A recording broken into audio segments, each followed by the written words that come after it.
Secretary, please call roll. Yes. Member Ryan? Here. Member Minnick? Sorry, here. Member Pritchett? Here. Member Morowski? Here. Member Vang? Here. Member Garcia? Member Wu? We have a quorum. At this time, we are going to have the Pledge of Allegiance, which will be led this evening by Superintendent Aguilar. Thank you. Ready? Salute. I pledge allegiance to the flag of the United States of America and to the republic for which it stands, one nation, under God, indivisible, with liberty and justice for all. Thank you, Superintendent Aguilar. Item 4.2, our broadcast statement. This evening, our broadcast statement will be read by our new student board member trustee. And I would also love to take the opportunity to welcome you and give you a few minutes or however long you'd like to take to introduce yourself. Please.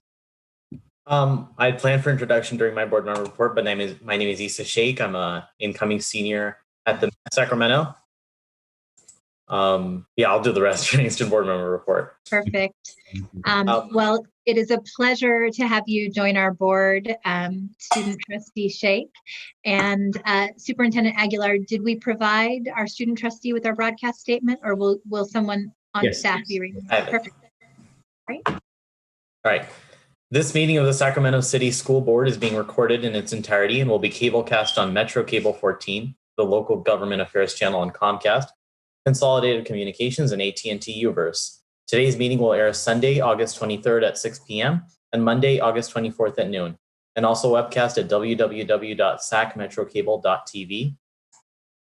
The public has been given the opportunity to address the board through public comment, either by submitting comments, which are posted on our website, or by speaking during the meeting. Members of the public were also provided the opportunity to speak to the board during the meeting. Members of the public who wish to speak during the meeting submitted a speaker form by noon today and were sent a link to participate. When it is your turn to provide comment, we will call on you to provide comment orally. Your video will not be on. Please always limit comments during public comment to items that are not on the agenda. If you do comment on an item that is on the agenda, we will ask that you please defer your comments until your item comes up on the agenda. Thank you so much, Board Member Sheikh.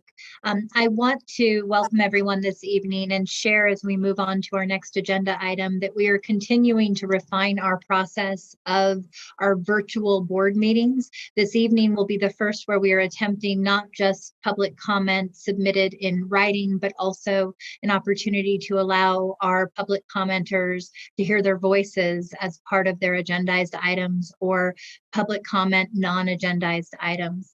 We thank you for your patience as we navigate these technology challenges and hope to continue to board meeting in these unprecedented circumstances, improve our process, and become more accessible as we do this work. Item 5.0, announcement of action taken in closed session. Yes, Madam President, 3 announcements out of closed session.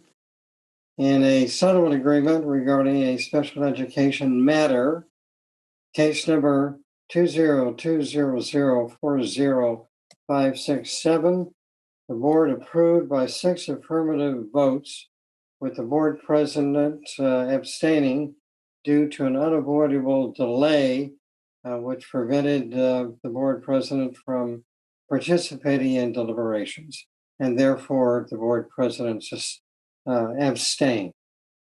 On the second item, which is also a settlement agreement regarding a special education matter, OH case number 20200400288, by a unanimous 7-0 vote, the board approved that settlement agreement. Finally, under item 3.5, student record appeal, the board by a unanimous 7-0 vote determined to sustain the allegations challenging the content of the student record presented to the board in closed session pursuant to Administrative Regulation 5125.3 and Education Code 49070. That ends the announcements out of closed session, Madam President. Thank you, Mr. Behrens. Item 6.0, agenda adoption. Do we have a motion and a second? So moved. Second. All those in favor? Aye. Student preferential vote? No, wonderful. Mr. Behrens, can you tell me, will we need to do roll call vote this evening given the virtual context? Yes, it's on your agenda. item. Okay, thank you so much, Mr. Behrens. Item 7.0, special presentation. Item 7.1, the opening of schools update, which will be provided by various members of our team in Sacramento City Unified. Victoria Flores, Miss Villeda, Matt Turkey, and other staff from our Human Resources Department. Good evening, Board President Ryan, board members, and Superintendent Aguilar. My name is Vincent Harris. I'm the Chief of Continuous Improvement and Accountability here in Sacramento City Unified School District. I'll start tonight's presentation with an opening of schools update. The theme of tonight really builds on the presentation you saw back on July 16th, in which we did an overview of our health preparations and our safety preparations, and then of course focused extensively on our academic supports. If we go to the next slide.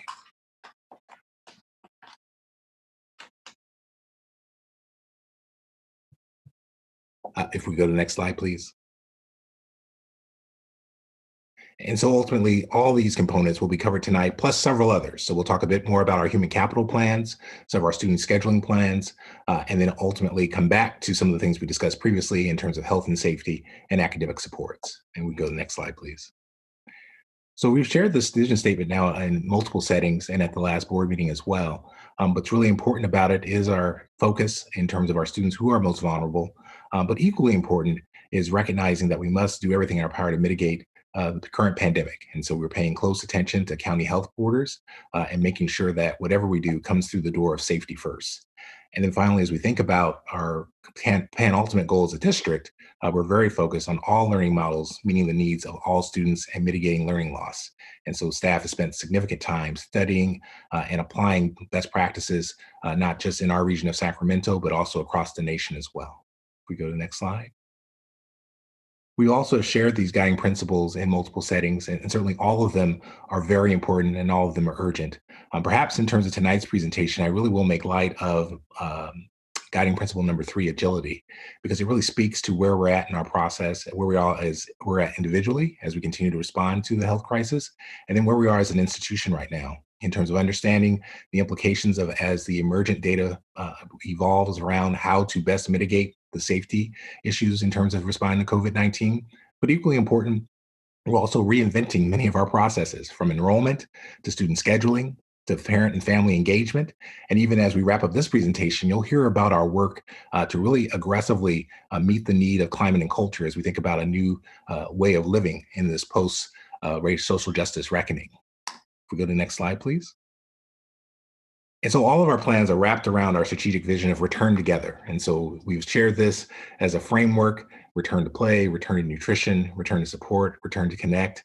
And then the final 2 boxes where you see the actual boxes placed are 2 of the return together plans that we've actually publicly released: return to health and return to learn. And so obviously, as we finish the other plans, we'll be releasing those publicly as well. But just to give a sense that our return together plan is overarching, and then these are the strong pillars that make that plan come to life. If we go to the next slide, please. And so with that, I'll turn the presentation over to our Director of Student Supports and Health Services, Victoria Flores. Good evening. And so I just wanted to ground us tonight in what the in-person reopening criteria that was established by CDPH. And so this criteria really calls for 2 weeks of our county being off the monitoring list. And just for some historical purposes, we've been on that monitoring list since June 24th. So the column on the left that you see are the criteria that the state has set. And the column on the right is where Sacramento County sits currently. Now, I'm sure we all were aware there were errors in the state data that caused all sorts of concern. They have been fixed now. And so our current case rate per 100,000 individuals is 140.2 is what's listed. That was about a day ago. We're right now at 145.4. So unfortunately, we've gone up a little bit. And you can see we actually meet this criteria. We have not dropped under that 100 cases per 100,000. But the good news is we're starting to meet the criteria in the other sections. So we are now down below that 8% positivity rate. We're at 7.2. Our hospitalizations are stabilizing, and we have plenty of ventilators available and ICU beds. And just for context, back when we started planning to reopen schools back in with Sac County Public Health and SCOE, Dr. Cassirier reminded us when she came, we were at about 10 to 30 cases a day, and our positivity rate was at about 1%. So aiming for. Next slide, please.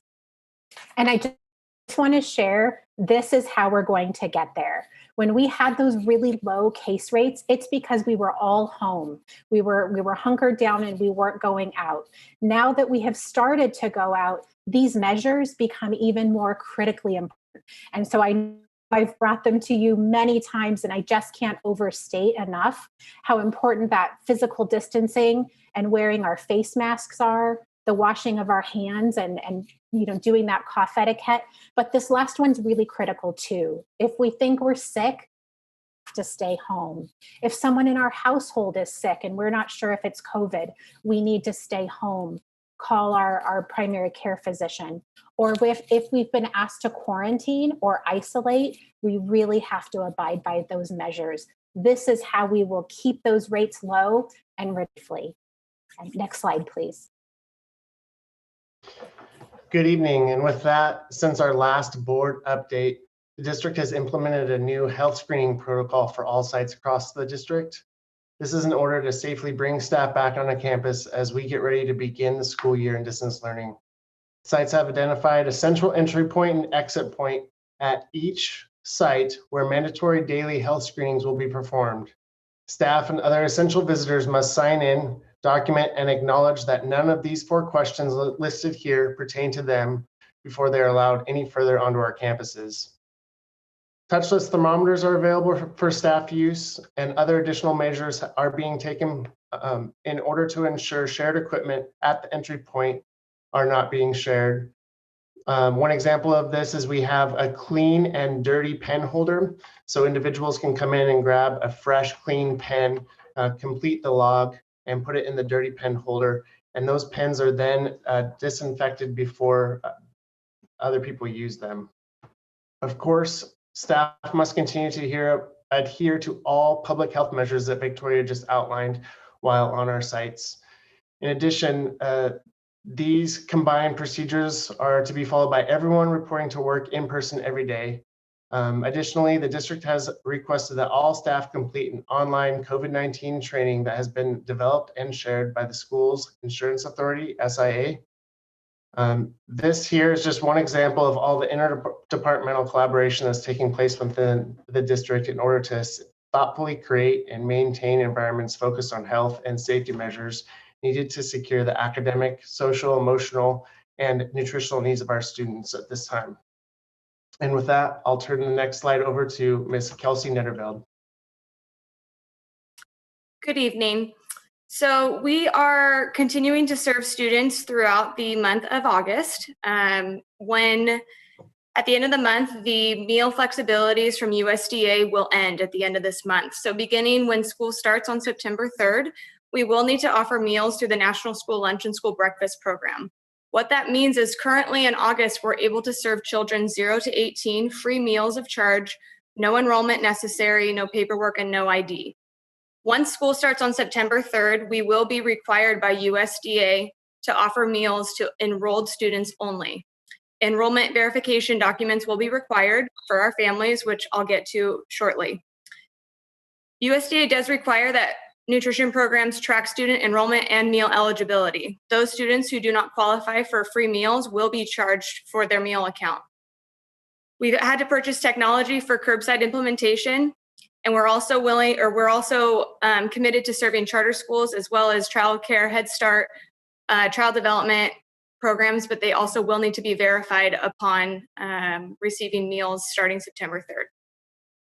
Luckily, there is legislation right now that has been introduced to the House on the federal level for the Pandemic Child Hunger Prevention Act, which would provide universal free meals during COVID. That is something that we are actively legislating for and advocating for with our current local elected officials. During distance learning, we will and are committed to providing curbside meal service 3 days a week, Monday, Wednesday, and Friday. We will cover all 5 days of distance learning, so families will receive multiple meals. Students who are enrolled at community eligibility sites will receive meals free of charge. Students who are enrolled at non-CEP school sites must apply and qualify in order to receive free and reduced meals. Those, like I mentioned, who don't qualify will be charged for lunches only, as Sac City offers universal breakfast. We are planning to be open at 44 of our 80 school sites. School sites were determined based on current meal counts, when they were open, when school closures were closed, as well as spread out throughout the trustee areas of the district. We are working on communications to our families with the communications office. We do plan to send enrollment verification letters in the coming weeks. Those will have barcode and student ID numbers, and those can be presented to our nutrition staff to obtain meals. We are getting the information out as quickly as we can. We're also offering a grace period for the first couple of weeks so our families can get associated and used to the new process. They can also bring student ID cards, class schedules, and other enrollment documents so that they can prove verification enrollment within the district. And on to that, I will pass to the next slide. So again, really emphasizing the notion of agility. We had the opportunity to recently hear back from many of our families in terms of their expectations of learning options. And so you'll see, in terms of the headlines of this survey, which was completed from July 27th to August 10th, we had just under 23,000 unduplicated parent guardian responses. Important to note that as we're opening in distance learning, we know that from the survey results, as conditions become safer, 68% of the respondents would prefer a blended learning or in-person option. And then as we think about, the notion of being able to have families be ready for instruction, 80% reported that their student has a computer at home available for distance learning, and 82% have specified that they have internet access, which we know is really critical as we enter this phase of distance learning for the fall. Staff will speak in a moment about some of the other efforts underway to close those gaps in terms of making sure that every student is in the best position possible to be successful. With that, I'll turn it over to the Human Resources team to take us through the next 2 slides. Good evening. As we continue to prepare for the first day of school, we would like to highlight some of HR's efforts. We have filled 121 certificated vacancies, noting here that we've had a lot of internal movement, which is directly related to the number of transactions we have completed throughout the summer, all in preparation for the first day of school. Secondly, we are proud to report that as of today, our classroom fill rate is at 98%. Since March, we have all had to adjust. One of our adjustments is our mitigation to a virtual new employee orientation. We would like to highlight that we've had 66 employees successfully complete the new employee orientation. As you are aware, each year and throughout the year, we have employees utilize leave of absences entitlement. To date, we've processed 146.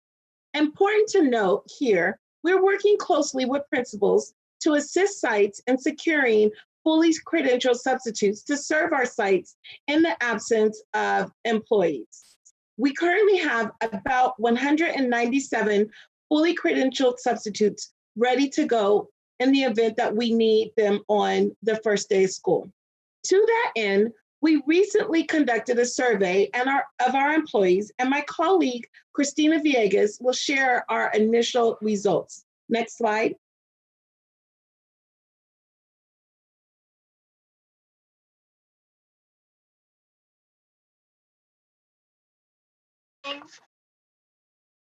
This slide reflects some of the results of the Notice of Intent to Return to Work notification that was sent yesterday, August 19th, to district employees.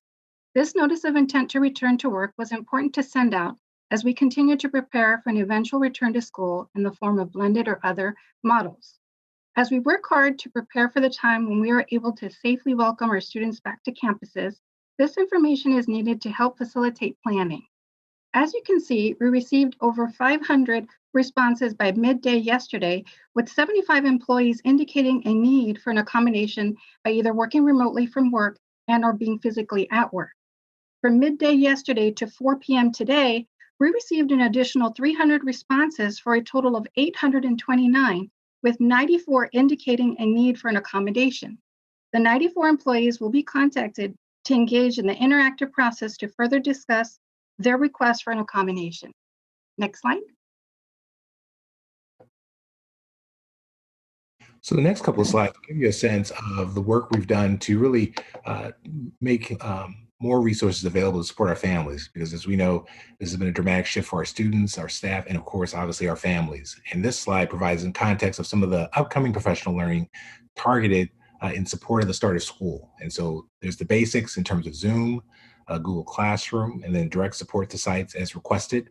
And the next two items really point to resources that we're looking to make available. And back to my point about agility, once we go to the next slide, you'll see actually a beta version of a web page, which is right here in front of you, of a web page that has not yet launched, but is within 1 to 2 days of launching. And this really is meant to be a one-stop shop for our families. As you look at it, it really provides many resources in terms of requesting a computer, internet resources, technical support, back to school information. We have a parent toolkit, which includes a variety of information sources for our parents.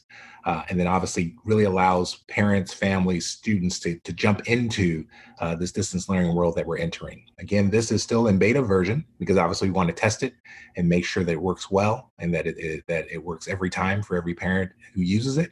But this is something we're looking forward to launching within the next 1 to 2 working days. And we're really excited to have this resource and appreciative to the departments that contributed to the information and content, and then obviously to our communications team and our webmaster for making this come to life.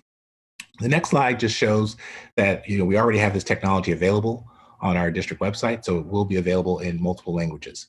And so obviously trying to focus on making sure all parents have access to this information.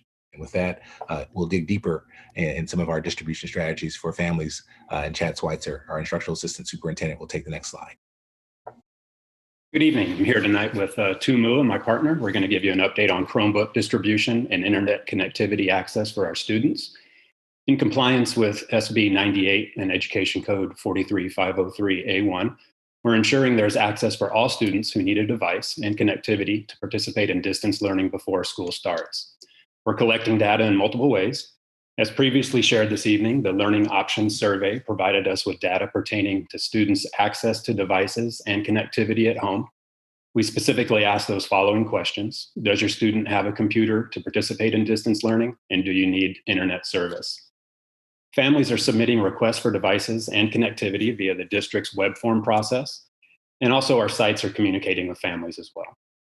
Technology Services has created a new distance learning tab in Infinite Campus to input and monitor device and connectivity data on a weekly basis so we can monitor that at the site level. The attendance and engagement team distributed Chromebooks to students throughout the summer and supported with distribution of the Sac City Kids Connect codes to families who are in need.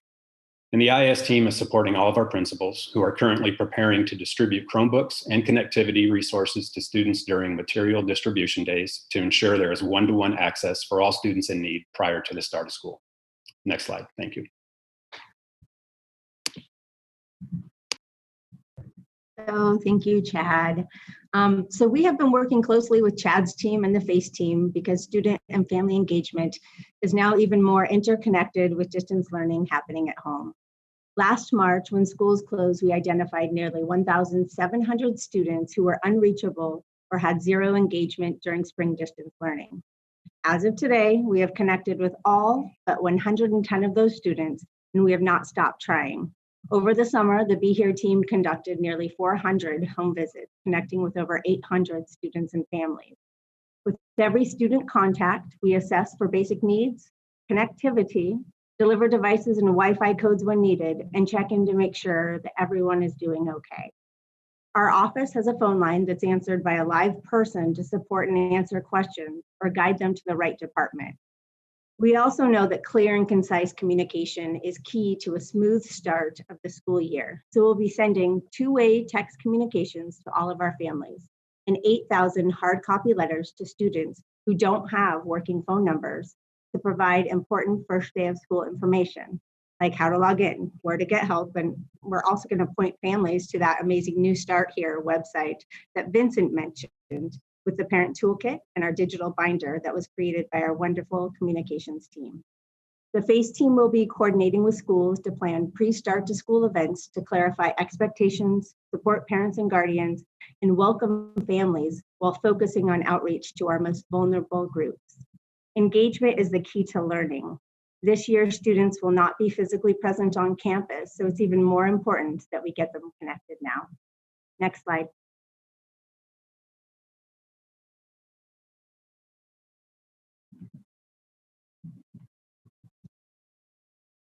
I can't get the video to work, but my name is Kenneth McPeters, Director of Enrollment, and what you're seeing here on this slide is the adjustments that we've made in the Enrollment Center to help families during this COVID process. Parents now currently have online registration available to them 24 hours a day, 7 days a week. And once their applications are submitted online, a technician does respond to them by email. We've also opened up our Enrollment Center lobby. It's been open since April. Monday through Friday, 8 a.m. to 1 p.m. Parents can pick up hard copy applications and drop them off for preschool, early kinder, and kinder through 12th grade. And those packets are processed each day at the close of the day. We've also will be starting school registration on August 24th through September 4th, where parents can go to the school sites as well, pick up and drop off paper applications as well. Our matriculation orientation center is also currently monitoring the phone lines where parents can actually leave messages and get responses in their desired language. Next slide. Good evening. I'm Doug Husher, Assistant Superintendent of Student Support, and tonight I'll provide an update on our Youth Development 2021 plan for programming. I'm sharing this information on behalf of Manpreet Kaur, who, after hitting the ground running in her new director position, is taking a much-deserved 2-day vacation. Expanded Learning is developing programming that supports students in 4 different areas. The Youth Development Office works with each site principal to develop a plan that is most appropriate for that particular school community. These 4 areas of support include: 1, providing assistance during synchronous and asynchronous distance learning. New guidelines from the state allow for expanded learning work to happen concurrently with regular day and hybrid learning. The second area could be running expanded learning programs during traditional after-school hours. This would be after 3 p.m., where students participate in enrichment opportunities like music and dance classes, or where they could get tutorial support. A third way is providing resources, guidance, and assistance to vulnerable students and their families. This would be making phone calls to unreachable students, home visits, providing social emotional support, providing information to our families. And the fourth new way is one called Learning Hubs, and I'll share more about that in just a second. Youth Development will continue credit recovery courses and at the high school level.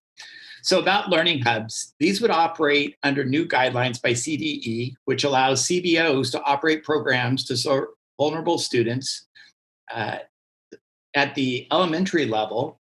This is under daycare provisions. And so under these provisions, it is allowed for EL students, special ed students, children of essential workers, foster students, students experiencing homeless, all to participate in this program. Protocols must be in alignment with those issued by the Department of Social Services for childcare during this pandemic. Based on the needs of our most vulnerable students, the district is pursuing this with great interest right now. So some important points to note would be: 1, we're working with Sacramento Chinese, who serves over 30 of our schools, on really developing this concept that is new. The aim here would be to pilot at 3 sites as we kick off our year. Expanded Learning very much operates as an extension of regular school day in close partnership with principals, so we need to develop this with our site leaders. Essentially, under this model, up to 30 to 40 students per site could be served. The camp would run 6 hours a day. Staff with the student ratio would be 10 to 1 or lower. Staff will adjust schedule according to synchronous and asynchronous instruction and will provide support during that instruction time. And then priority, of course, would be given to students and families that I mentioned earlier. So foster youth, students experiencing homelessness, students receiving special ed services, and other vulnerable groups. This programming could support up to 2,000 students if fully developed. This is new work with many challenges around staffing, around health and safety, and legal considerations. So we're working through that at this time. As with any programming that would move forward, it would only move forward with the appropriate approval from Sac County Public Health. Currently, like I said, we're working with our principals to understand their interest in development of this. Finally, the city of Sacramento is also exploring the notion of supporting day camps. We anticipate that these camps will offer an opportunity to about 100 of our students. The program will run from September to December. This would be free of charge, all-day program designed for students in SCUSD, Twin Rivers, and Robla school districts. As shared earlier, the youth development team is using multiple models and structures to help make sure our students are connected, supported by caring adults, and receive the academic and social emotional support needed for wellness. At this time, I'd like to turn it over to Christina Espinoza for the next slide. Good evening, everyone. So scheduling for us is looking a little differently this year. So per direction of the Sacramento Department of Public Health, we were asked to cohort students to the best of our abilities. So cohorting is a strategy to prevent essentially the spread of COVID-19. So the strategies work by keeping groups of individuals together. So in this case, we're referring to teachers and students. So we're limiting the physical proximity and between students and teachers and cohorts. So the sites have been working very, very hard over the last few months, as this is a pretty complicated process in the secondary space especially. So we're trying our very best to mitigate some of the risk factors by ensuring that students are in the appropriate courses that they need. We're not trying to limit access either for A through G, college admissions purposes, or graduation, while still maintaining their elective course offerings, for example, but it's a very complicated process. So we're doing our very best. So cohorting it's important because it'll decrease the opportunities for exposure of transmission of COVID-19. It'll break the chain of transmission, and it'll reduce the contacts with shared services. It'll also facilitate efficient contact tracing in the event of a positive case, and it'll allow for targeted COVID-19 testing, quarantine, and/or isolation of a single cohort if in the event that there is a positive case with the cohort. Next slide. And Victoria. Hi there. So just like Mr. Harris reminded us to be agile, we expected guidelines from California Department of Public Health and Sac County Public Health. And at about 4:30 p.m. tonight, we received an email from Sac County Public Health outlining some of this. So some potentially allowable activities, and they actually do address this in their note, are one-to-one assessments and evaluations for special education, initial English language learner assessments, and then emergency mental health supports. Of course, they reiterate that everything needs to be virtual as much as possible, but that these specific activities are allowable. They did not address outdoor classrooms or learning activities at this time. In fact, they reiterated that students may not be on campus at this time unless they're one of these three activities. They also did indicate that around mid-September, they will consider waivers as we watch those county monitoring indicators come down. So, we're going to study this guidance a little closer tonight, but this is just how quickly things are changing. Thank you. And I believe our Chief Academic Officer will start on the next slide. Good evening. Such an honor to be here. I've shared at our previous board meeting and also at the virtual town hall some of the key elements of the work that we're doing in our distance learning plan. And you remember that our work in distance learning is to really operationalize that SB 98 into a high quality distance learning experience for each and every one of our learners. I want to acknowledge, as I have before, that our spring crisis teaching was not what our children deserve. There was distance doing, assigning work and projects without the instruction that our students need to be successful. We also know that we have to address much needed improvements in our service to our students that were occurring prior to our COVID crisis. We are not going to let this crisis go to waste. This is our chance, our one chance for true systemic improvements and much needed change. So let's take a moment and think about what we're doing in distance learning. I've shared some of the particulars, but I want us all to consider what we've been doing across this last month and what's important for our plan. With high quality first instruction being a powerful driver for equity, our teachers will use our scope and sequence documents to ensure that our students have access to the priority standards that each and every child must master. Our incredible training specialist team designed a 6-step process to deconstruct our standards into learning intentions, and they integrated the universal design for learning to provide powerful access for each and every one of our learners. Once our kids have safely acclimated to their new learning environment and space, we have to assess our students using a common assessment profile to best understand their strengths and to be able to adjust our instructional practices to meet their needs through targeted small group instruction. We designed aligned site leader and teacher professional learning to weave a really strong fabric for high quality first instruction. And we are prepared to offer our teaching team all of the professional learning support they will need to be successful with each and every student.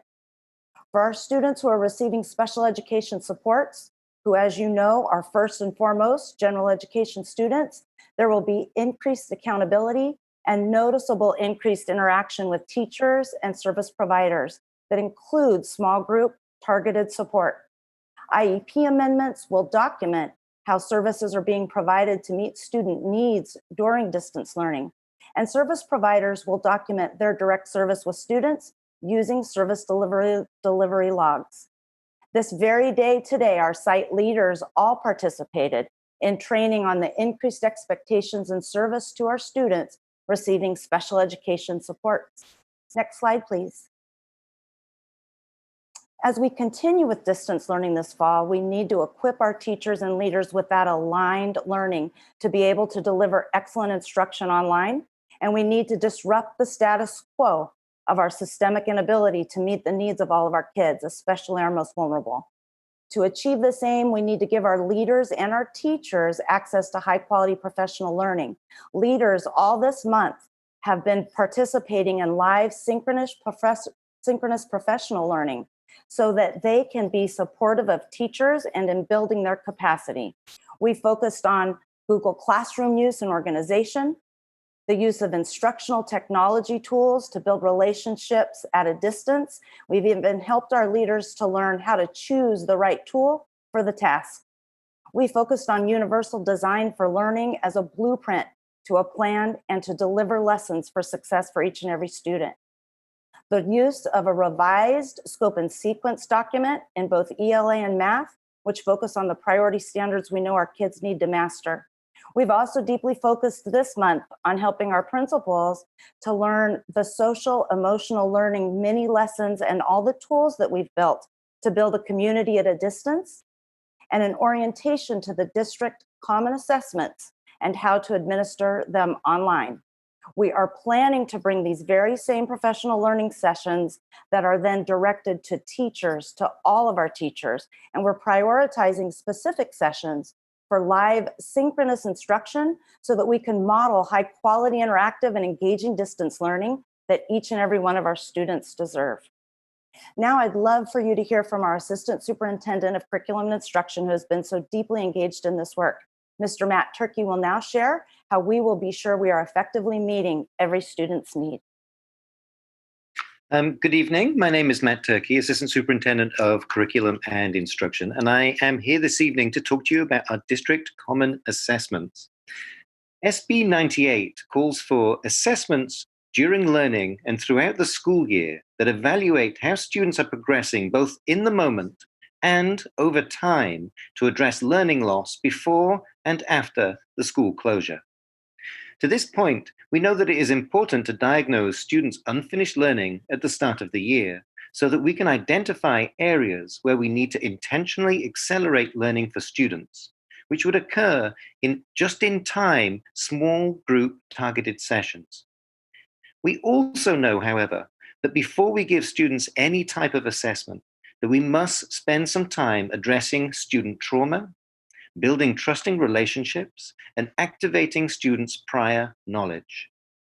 As such, we are asking our teachers to take time to build those relationships before administering our assessments at the beginning of the school year.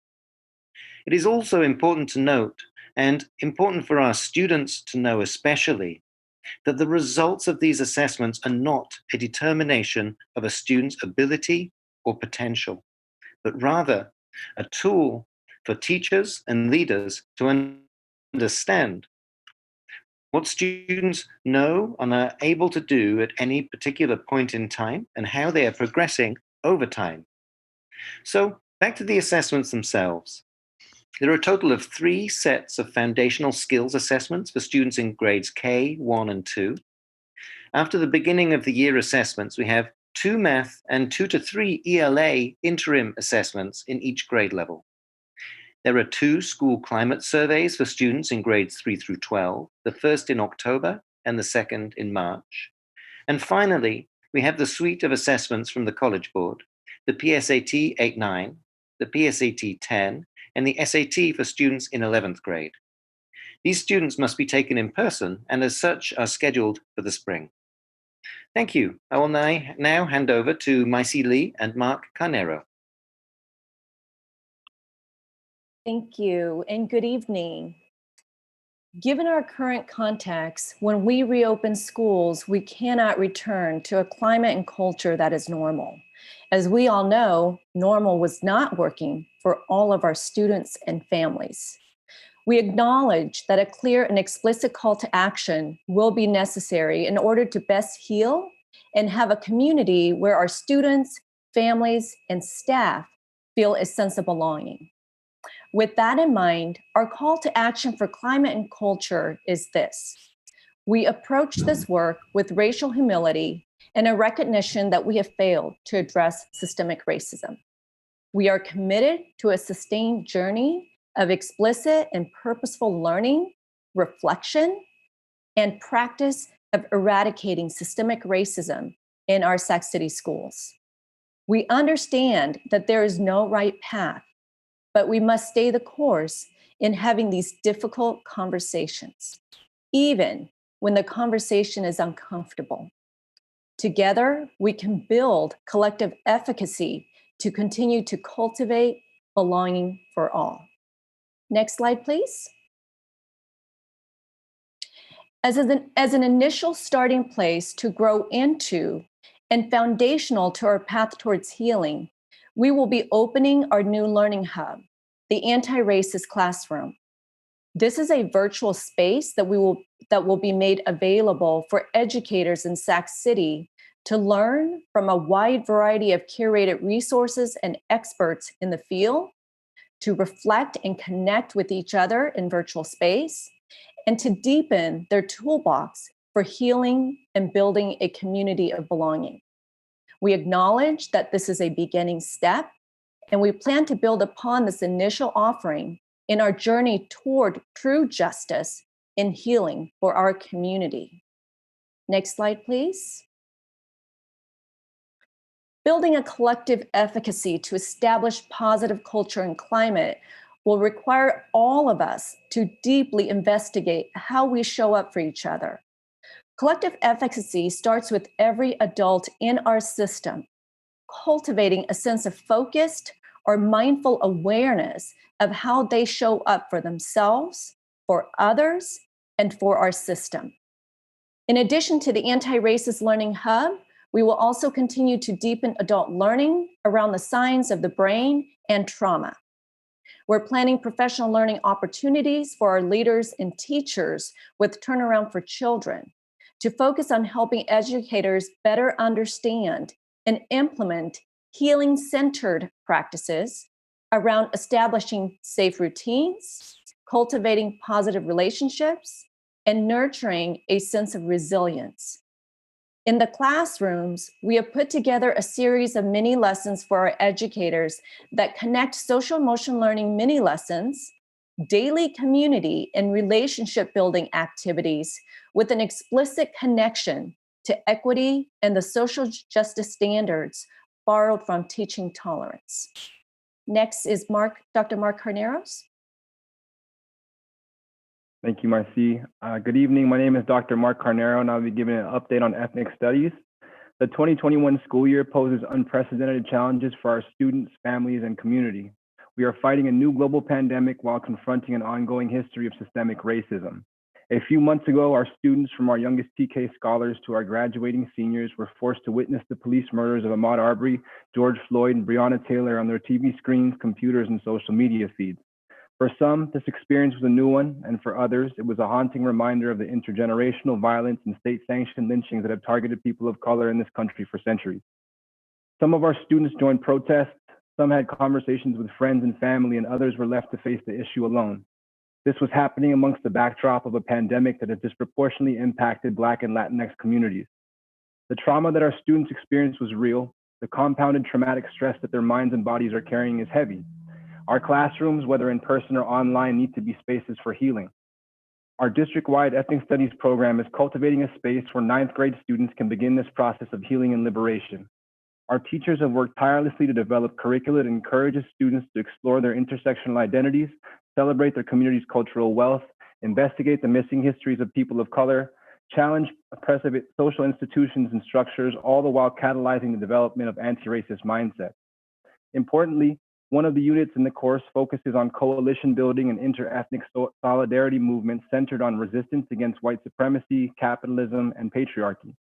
In times like these, with a district as diverse as ours, our students need powerful examples of communities standing up against unjust systems to create radical change towards social justice. There is a distinct form of healing produced from understanding your community's resilience, strength, and power.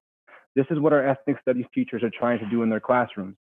In order to do this more effectively, our teachers have voiced the need for more resources, more professional learning opportunities, support for the development of ethnic studies learning standards and common assessments, and collaborative planning time to address both the curricula and adjusting teaching to distance learning. Fully understanding that this is a time of resource scarcity, I hope that we can find creative solutions to continue to support our teachers. Our ethnic studies teachers have a vast reach and influence. We are one of the few districts in California that has ethnic studies as a graduation requirement for all high school students. About 3,000 new students every year will receive this critical education. We moved ahead of the proposed AB 331 Ethnic Studies high school grad requirement. We are now in alignment to prepare our students for the newly approved AB 1460 legislation, which made ethnic studies a graduation requirement for all CSUs. Though this year will be a challenging one, our ethnic studies classrooms will continue to be a space that affirms that Black lives matter while encouraging critical thinking, self-empowerment, and positive identity development. It is our hope that students who move on from our program will carry with them a foundation built on hard skills that has the capacity to support a community-centered, anti-racist social justice view of the world in front of them. With that, I'll pass it on to Vincent. As we wrap up this evening's presentation, the theme of the next steps really speaks to the agility that you heard in many of the conversations this evening as we continue to refine, but also implement our new way of doing business to a large degree as we continue to respond to the health conditions, but equally important, respond to the needs of our students. And ultimately, this slide really speaks to the sprint ahead. Very few things, of course, are set completely at this point as we approach September 3rd, but many things are taking shape. And so as we think about the next 2+ weeks, as we prepare for the reopening of schools, district staff is ready for the challenge and excited to meet the challenge of providing what we can, the best that we can for our students, our families, and that broader community. And with that, I'll end the presentation and turn it over to the board. Thank you, Vincent, and thank you to the rest of the team for your thorough presentation and work. We are going to have about 15 minutes for Q&A. We are running behind this evening from board members. So I'm going to ask, as a way to ensure that we all have an opportunity to ask the most pressing questions, that you limit your initial questions to 2 minutes. If we can get through all of the board member questions and 2 questions and 2 minutes each, then we can circle back. So I'm going to ask with that for a show of board member hands for comments and questions. We have one from board member Pritchett, followed by board member Garcia, followed by board member Morawski. President Ryan, do we need to do public comment? Thank you for the reminder, Board Member Pritchett. Do we have any public comment on this item? Yes, President Ryan, we have 3 live comments and 3 written comments. And we will start with the live comments. The first is from Junior Goris. Is he? Oh, it looks like he has left the virtual room. So we'll go on to Liz Guillen.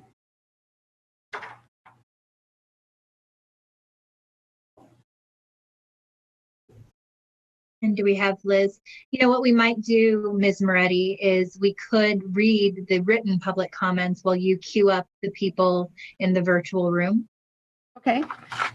And the third is Teresa Flores. And I will read the, I will set the timer and read the 3 public comments. Thank you, Ms. Moretti.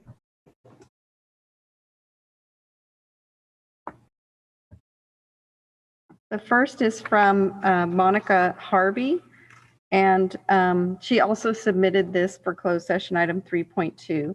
And it says, on July 16, 2020, I asked you to reach an agreement with SCTA before the start of school in the fall, so that instead of wondering what the year entails, teachers and aides could begin training and lesson planning for the students. Students, including students receiving special education services, need equitable learning across the district. Now that it is 2 weeks before school starts, it is unfortunate that an agreement still hasn't been reached. Special education teachers and related service providers need 3 to 5 weeks before or at the start of the 2021 school year to schedule and hold meetings to completely and correctly finish IEPs and distance learning paperwork. We need time to detail what the distance learning looks like for each individual student with special needs. The district has to be one in which teachers want to teach and students want to learn. Please bargain in good faith and reach an agreement with SCTA and SEIU before the start of the school in the fall. And the second comment is sent by Sacramento Act. And it says, Dear Superintendent Aguilar and Board President Ryan, the local organizing committee of Sacramento Act respectfully submits these comments to the Learning Continuity and Attendance Plan VI 1.5 plan for your consideration in your discussion of Board Agenda Item 7.1 regarding the opening of schools update. Sacramento Act is a powerful, multiracial, multi-faith organization advocating a transformation of our community rooted in our shared faith values. We equip ordinary people to effectively identify and change conditions to create justice and equity.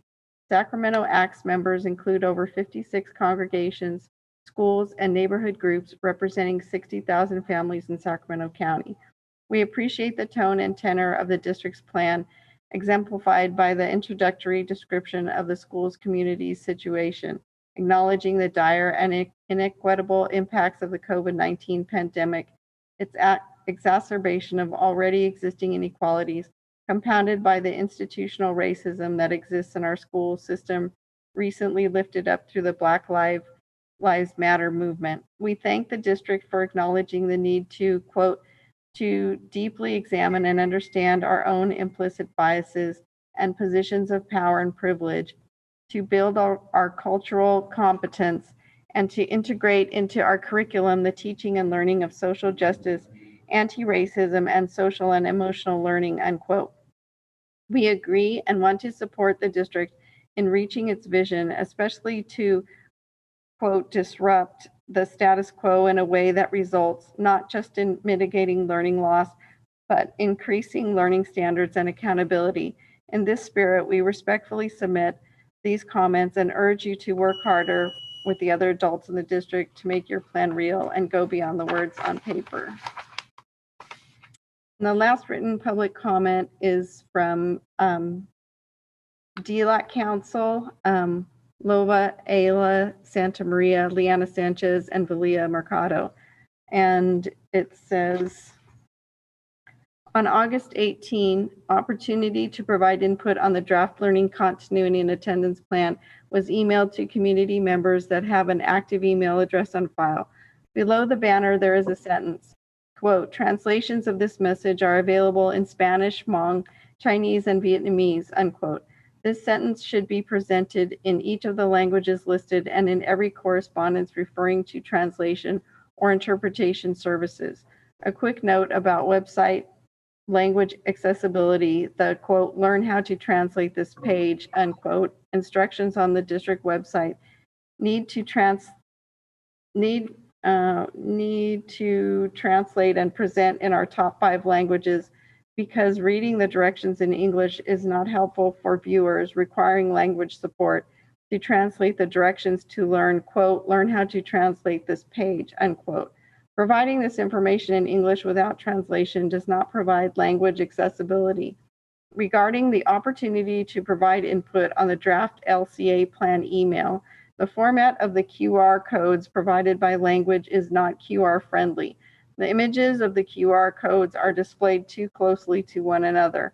When you try to scan a QR code for the draft plan or comment form by language, the QR reader tries to process different codes at once, and it is challenging to navigate to the desired document. The table outlining QR codes by draft plan or comment form and language needs to be translated within the newsletter. Anything referencing interpretation or translation should have also been translated within the communication to include both the translated language and English for accessibility, such as Espanol, Spanish, and Formulario de Comentarios comment form. Also, while reading the Spanish draft plan provided, the language is unfamiliar. That's the last of the written comments. So is Junior Goras back in the list? No. I have Liz Guillen. Hi, can you hear me? Yes, we can hear you, Liz. Oh, awesome. It works. Great. Thank you. Liz Guillen with Public Advocates. Thank you very much for providing Zoom participation at the board meeting. It is an improvement in access for public participation. I have 2 comments about the district's learning continuity plan. I'm aware that assessment for the reclassification of English learners is not done well in the district. DLAC comments on all prior LCAPs have expressed deep frustration with the district's failure to assess and reclassify English learners. The learning continuity plan should be transparent about the changes the district will make in working with teachers and families to ensure assessment and reclassification of English learners. In addition, the plan should articulate the district's plan for ensuring that English learners have the supports necessary to access the full curriculum. We recommend a presentation to the community on this process, one that includes the specific ways this is included in the district distance learning plan. The 2019-20 Local Control and Accountability Plan indicates that teacher professional development for English language development was not fully implemented, nor were instructional materials for ELD fully provided. The learning continuity plan needs to be much clearer on how the district will implement the state's English language development standards, as well as provide sufficient instructional materials. Thank you. Thank you, Ms. Guillen. Do we have any other live public comments? Yes, the third and last person was Teresa Flores. We're seeing if she is online. She is online. Yes, I am. I'm right here. Thank you. So thanks again. I'd like to reiterate Liz's comment about making the live participation. I think it's a improvement in access and transparency. And so my comments are going to focus, we submitted them in writing as well through the letter we submitted earlier today, but I want to highlight some of the recommendations that we have around the mental health and social emotional well-being of students. I think particularly during this time that students, a lot of students are reporting feeling isolated and lonely and dealing with the transitions of not seeing their friends at school. I think these are particularly important. So we have some recommendations around the SEL lessons. We appreciate and support the plan to include SEL lessons into instruction. And our idea of this is that it is canned. That's our understanding. SEL curriculum provided weekly. We recommend that deeper community building activities be planned on a daily basis, such as check-in circles for students to actually make connections in the virtual setting. We would also not want to see this responsibility fall only on teachers, but think that there's a role that classified staff and other staff can play on this. We support the focus on racial and social justice for the SCUSD community. We believe that the plan states these supports, and specifically the web pages on SEL for distance learning and beyond an anti-racist classroom are available. We have some questions about how the district will ensure that they are actually used and not just available. And really, at the end of the day, how they will be implemented if it is not required. We've unfortunately seen, great ideas before that in the implementation part don't end up making it all the way. So we believe this is really critical. Thank you for your comments, Ms. Thank you. Ward, but your time Thank you, Teresa. Thanks. At this time, we're going to go ahead and take board member comments. Once again, I just want to let everyone know we're significantly behind on this item, but I want to give this fair time and consideration, given this is the #1 most pressing question on the minds of all of our families, parents, and students throughout Sacramento. So if you can please raise your hand and limit your questions to 2. Ms. Pritchett. Thank you, President Ryan. My 2 questions are, the first question is about the students that were have not been contacted. And I wanted to find out what resources we have used within our district to try to contact them. And if we try to also reach out to the parent-teacher home visits to ask them to help with the contact of these families. That's my first question. Hi, I'll take that. Yeah, I can take that first question. Hi, Christina.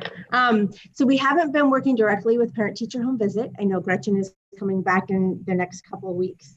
She has a little bit of a later start. But what we have done is we reached out to our partners at Department of Human Assistance, actually cross-referenced all of our addresses and contact information. So some of these students that we haven't reached have actually moved outside of the district. We just haven't been able to get in touch with them. So what's going to happen is we've conducted almost all of our home visits. We'll finish, we're actually not going to do it tomorrow because of the air, but we'll finish next week. And then once we get those students' names, the remaining students that we haven't contacted, we'll send them out to this school site so that they can finish that connection. Because at this point in time, the district has really exhausted all of the resources that we have here, and the school sites have those relationships. They have the people on staff that can make those connections. And hopefully what we're seeing is that these 89 students have moved out of the district. We haven't just lost connection, and that we will find out where they are. I kind of figured that was the case. I just wanted to make sure we cleared that up. And you guys are doing a fabulous job on reaching out to those families. Great job to the Thanks, staff. Christina. The second question I had was, I know we talked about the targeted support that we had for our students, but I wanted to know, do we have targeted support systems in place for our teachers as well as we move forward with distance learning? That's a really great question. And I think, as you heard, we just shared that we've been training and spending a lot of time with principals this month. And in everything that we're doing with principals, what we're doing is building their ability to be able to support their teachers. So our targeted support for teachers really is going to come from one of their most direct connections, which is the beauty of that site principal. But in addition, all of the training that's happening, that's coming through the curriculum and instruction department, is coming through our training specialists.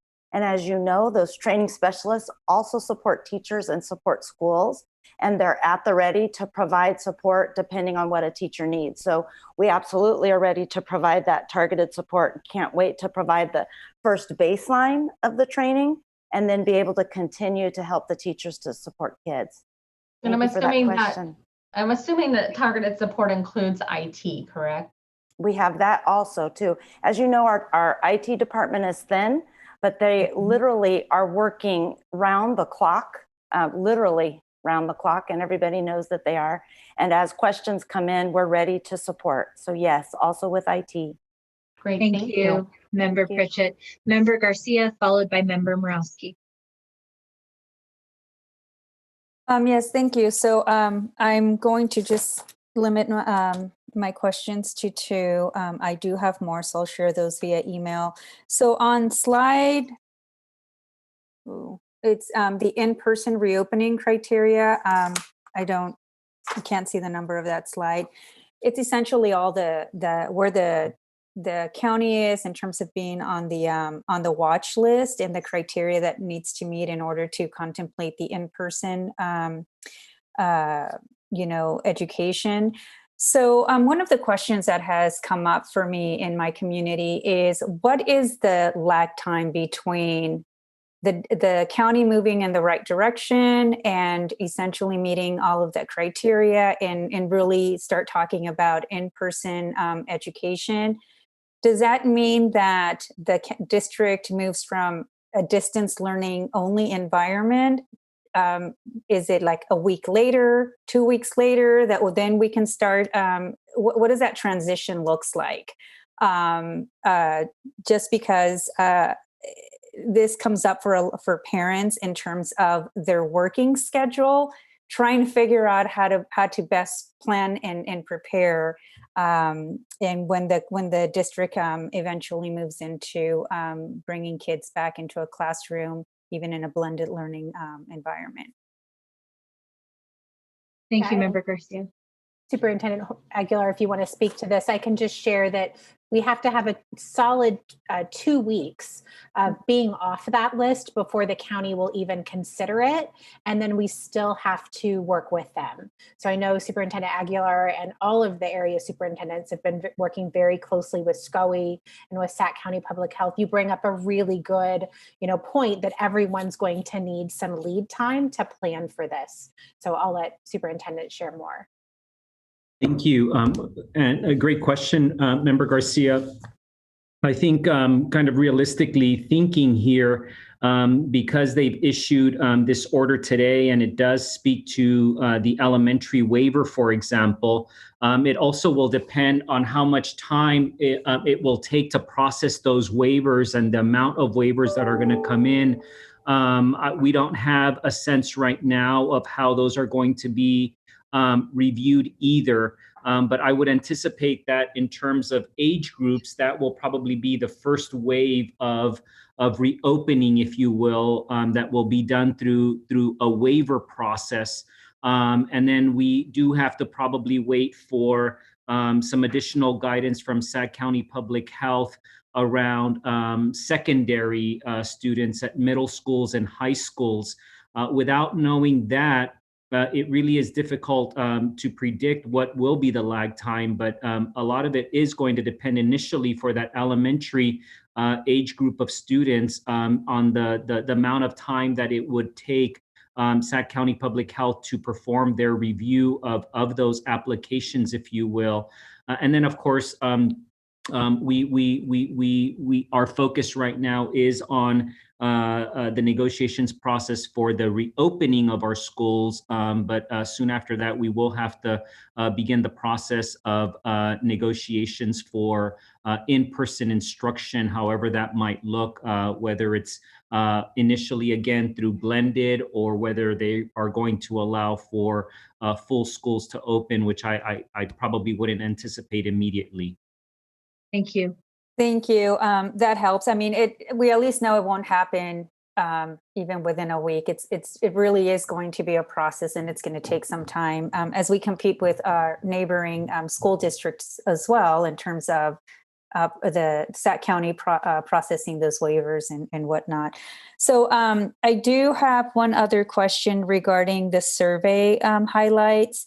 Especially around the percentages of the families that reported that they have the technology that they need and also have the connectivity that they need. But how are we going to close that gap? What's the plan to address the about 20% of those who I'm assuming don't have either of those? So. Yeah, and I'll defer to our team, particularly Mr. Harris, but I do think, and Chad as well, but I do think that it's really significant for our team to describe why it's critical that we added this flag, if you will, in our student information system. One, because we're reporting right now on survey information, and soon after we want to report out to our board and to our community based on actual information in our student information related to computer technology, to internet connectivity, and other supports that we might provide to our families as well. We do have a process in place that we have shared with our principals, so that we can have that particular flag, that data point in our student information completed, so that we're not basing some of the decisions and some of the information just on surveys, but rather on actual data, where we will be able to report out on that topic by student, by name, by school, by age, by grade level, by ethnicity. But we do feel that we have a plan in place in terms of inventory and other items. We are continuing to monitor the availability of hotspots. We do have, we think we have enough hotspots, but we also stand ready to order more. But if maybe Mr. Harris, if Ms. Rohde is not available, just to speak on that business process, or Mr. Schweitzer, plus the information system piece. Yeah, I'll defer to Chad on that. Yeah, superintendent said it pretty well. Our distance learning tab is going to be populated tomorrow with the survey results, as well as all of the information that is currently in Destiny, which is our library textbook services and Chromebook tracking system. So once all of that information is uploaded, principals will have access on Monday to be able to run their reports by school site and identify students who do and do not have devices or connectivity.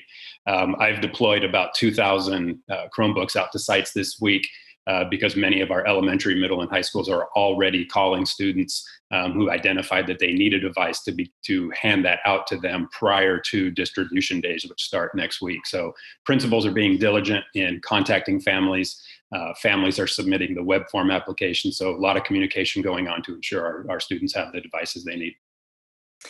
Thank you. And then just something to think about as everything unrolls is bandwidth, right? We may have issues with bandwidth.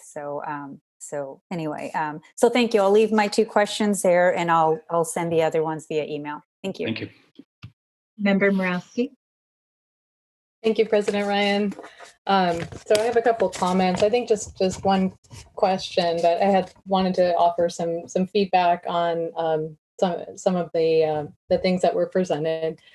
And I really appreciate, again, as last time, staff's deep thinking about how to reopen and be supportive of all of our different aspects of the system. I'm really impressed with all the work that's gone into this. I wanted to thank you first for really thinking creatively and leveraging our expanded learning staff and program to be able to better support our students. I do hope it's we're able to target to the most vulnerable students. As you know, that might be a limitation on in-person in any case, but I think, whether it's virtual or in person, I think, our students who are experiencing homelessness, our foster youth, we sort of have we know who the most vulnerable students are. And also, there may be some students that are known to our site leaders who are not maybe captured in the data. So I want to just really make sure we're conscientious about that targeting and offering proactively once we do have that available. The parent resource page, I was really excited to see. I think that's going to be an awesome support for our parents. And I think it's, based on conversations with literally hundreds of parents over the last couple months. Like, I really think that's going to be, that's just what they were looking for. There's a couple other things that I don't know if will be there, but I would love to see based on those conversations I've had with parents. And that is sort of parents' rights, or how they can hold our system accountable for our system delivering what we're supposed to be doing for their students. Sometimes they don't know who to contact and how, what they should even expect. Support resources of how, if there are mental health struggles, how to access that. They really talked about training on technology and tech, the platforms and different things. So I hope we can offer that. And just, again, with the accountability, parents of students with special needs and how, what they should expect with respect to their IEPs and getting their students' needs met, I think will be really important to have there. And that I really look forward to that being launched. I thought the point about language accessibility was really great. I think that's something we really need to look at. So I had one more thing I wanted to really say to basically everyone, all my colleagues, and to the public about kind of the public health conundrum that we are facing here. So we are not going to be able to get back to school unless we really fight as a community to get our numbers down to the point where it'll be safe. Just because we get off of the list for 2 weeks and things look like slightly better doesn't mean it'll be a safe and sustainable way to get back to school. So I think this is something that I really want to see us as an education community, as board members, as staff, as teachers, as parents. We have to get loud, and we have to make sure that in any reopening plan decided by our county leaders, our state leaders, that education and getting our students and teachers and staff back to school in a safe way is put at a very high priority. So that's just something I think we really need to work together on to make sure that happens. And sorry if I went a little over. I did have a question, and that was the plans that were presented on distance learning. I just wanted to make sure we talk about what's the status of the negotiations, which will help us finalize what those look like. Thank you, Member Morawski. And I actually had that question too, so you can take my question and a little bit of my time too. Will Superintendent Aguilar be responding to that question, or will it be another member of the team? Yeah, I can respond. Thank you for the question. I know that this is front and center for our community. I do want to just reiterate that we are very committed to continue with the process of negotiations. We have scheduled and confirmed our next negotiation session for Monday of next week. We also have communicated that we will continue to send over information so that we have enough time to unpack it so that hopefully on Monday our teams can continue to advance in productive conversations and hope that we can reach an agreement very soon. We've also indicated our team's availability to meet next Tuesday as well as Wednesday. We will do everything we can to keep our community updated on this. I do encourage anyone to visit our website. We've done everything we could with our limited capacity to provide information as it becomes available to us and as we're able to release information as well. And again, we will just remain committed to providing that information as soon as we're able to. Do we have any remaining board members' comments or questions? Board Member Vang. Thank you, President Ryan. I just have just some comments and just a question. I think for me in particular, from the town halls in South Sacramento that my LCAP reps and I have hosted to conversations that I've been having with just parents on the ground, that there is a large concern around just language accessibility. And I also have heard my colleagues mention that as well. And I just wanted to ask, what is our current just capacity to be able to communicate to our non-English speaking parents? And I asked specifically because of DLAC's comment. They have reached out regarding, is there a number that parents can call for translation and interpretation? Even during our town hall, it was incredibly hard to have it even be accessible for folks who speak Hmong. And so I know that I have heard that, we're very slim at CERNA, but I want to gauge what is our, and to be honest, what is our capacity in providing support for our non-English speaking parents? Yeah, thank you for the question, Member Vang. Just late last week, I think it was on Friday, we did launch a new effort that I will ask Mr. McPeters or Tara Gallegos to speak about, but it is now we've now given the ability to our families to contact our office and then access somebody who speaks their language through our mock center as well. That's an initial step, certainly not a complete strategy by any means, but we are going to continue to figure out ways in which staff members, particularly as we're doing and performing our work remotely, might be repurposed, if you will, in ways that meet the needs of our families who are accessing almost every one of our services virtually. Mr. McPeters, can you speak to that effort, please? You pretty much hit the nail on the head. What we're end up doing now is all of our mock employees have cell phones that they use to monitor those lines during the hours that they're at work. And what they're doing is they're taking those messages and responding to those parents as they come in, and then we're routing those calls to the appropriate people. And Mr. McPeters, and what is that phone number? Can I get back to you? Yes. And I'm just asking that publicly because I think even as a board member, I should know that number. And I have had a hard time even giving that number out. And I think it's important for us to have that ready.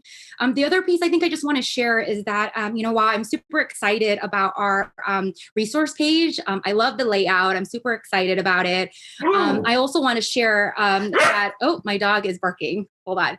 I also want to share that, even though I'm excited about the resource page, I also want to note that many of our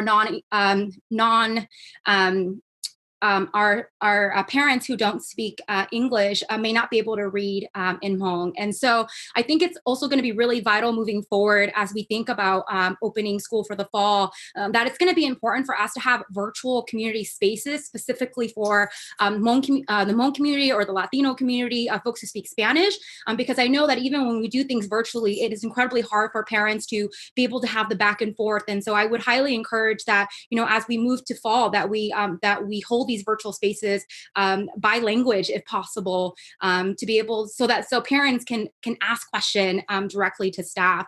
And I hope that we have that capacity, that we have staff that could speak those languages. And I'm saying this also because I had a few colleagues that have shared with me from Fresno Unified, where when they're prepping for orientation, they had like a Hmong focused, virtual town hall for Hmong parents to ask any questions. Same thing for Spanish speaking parents. And I think that's incredibly important, and that we here at Sac City need to be able to do that to meet the needs of our students. And so I wanted to share that.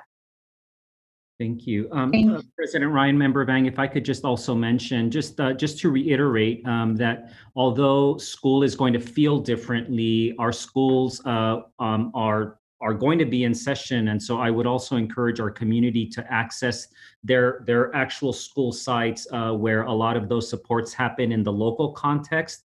We, of course, need to do a better job. We know that we have many families who might access some support and we're still not able to communicate in their native language, but we'll continue to focus on that. But I want to make sure that our community hears that, our schools are going to be in session, our principals are back in session as well. So the first course should continue to be their local school site, And then, of course, we'll do everything we can at the district level. But I do want to encourage our communities to continue to reach out for some of those supports to their local, to their child's schools, because we do have, of course, very committed individuals who will do everything they can to meet their needs. Yeah, and then Superintendent, I will also add, I think definitely at the local school site, for our parents to lean on our local school site. But what I've also heard from site level is also, I think, needing support from CERNA as well, to make sure that if we don't have interpreters already on site by site, that we also have that ready to go from the central office. Thank you. Superintendent Aguilar, I know that we are far over time, but I did want to just build on something that Board Member Vang said. I did want to ask a question around, in addition to the parent resource page, what we are specifically doing to support our parents through parent university trainings and other mechanisms.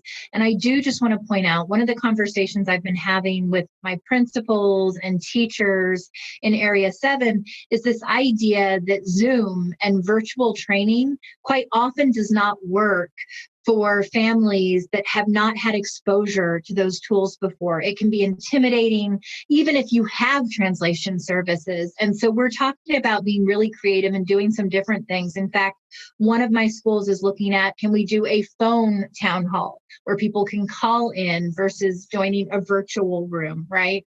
And making that a bit more accessible. Looking at using socially distanced protocols, leveraging our CBOs and a couple of the local community centers. I mean, we have to recognize that there is a segment of the parent population that we reach with these surveys and that we reach with these town halls that are virtual settings, but it's the vast majority of parents, families, and students that are not participating. And so we have to think about it differently. So I'd love you to respond to that question, and then we'll close out this item. Thank you for the question, President Ryan. We aren't doing enough, but we have begun the process of laying out some initial trainings prior to September 3rd. And I'll ask Mr. Harris just to remind us of the dates and the topics. But again, as you well point out, these are still based on one's ability to use and feel comfortable with technology. In the listening sessions that many of our board members were part of and organized, we did hear loudly and very clearly from our families that some of them don't know how to use technology either. I was deeply inspired by one parent who has a younger child at home who said, my child didn't know how to upload assignments, and I don't know how to upload assignments either.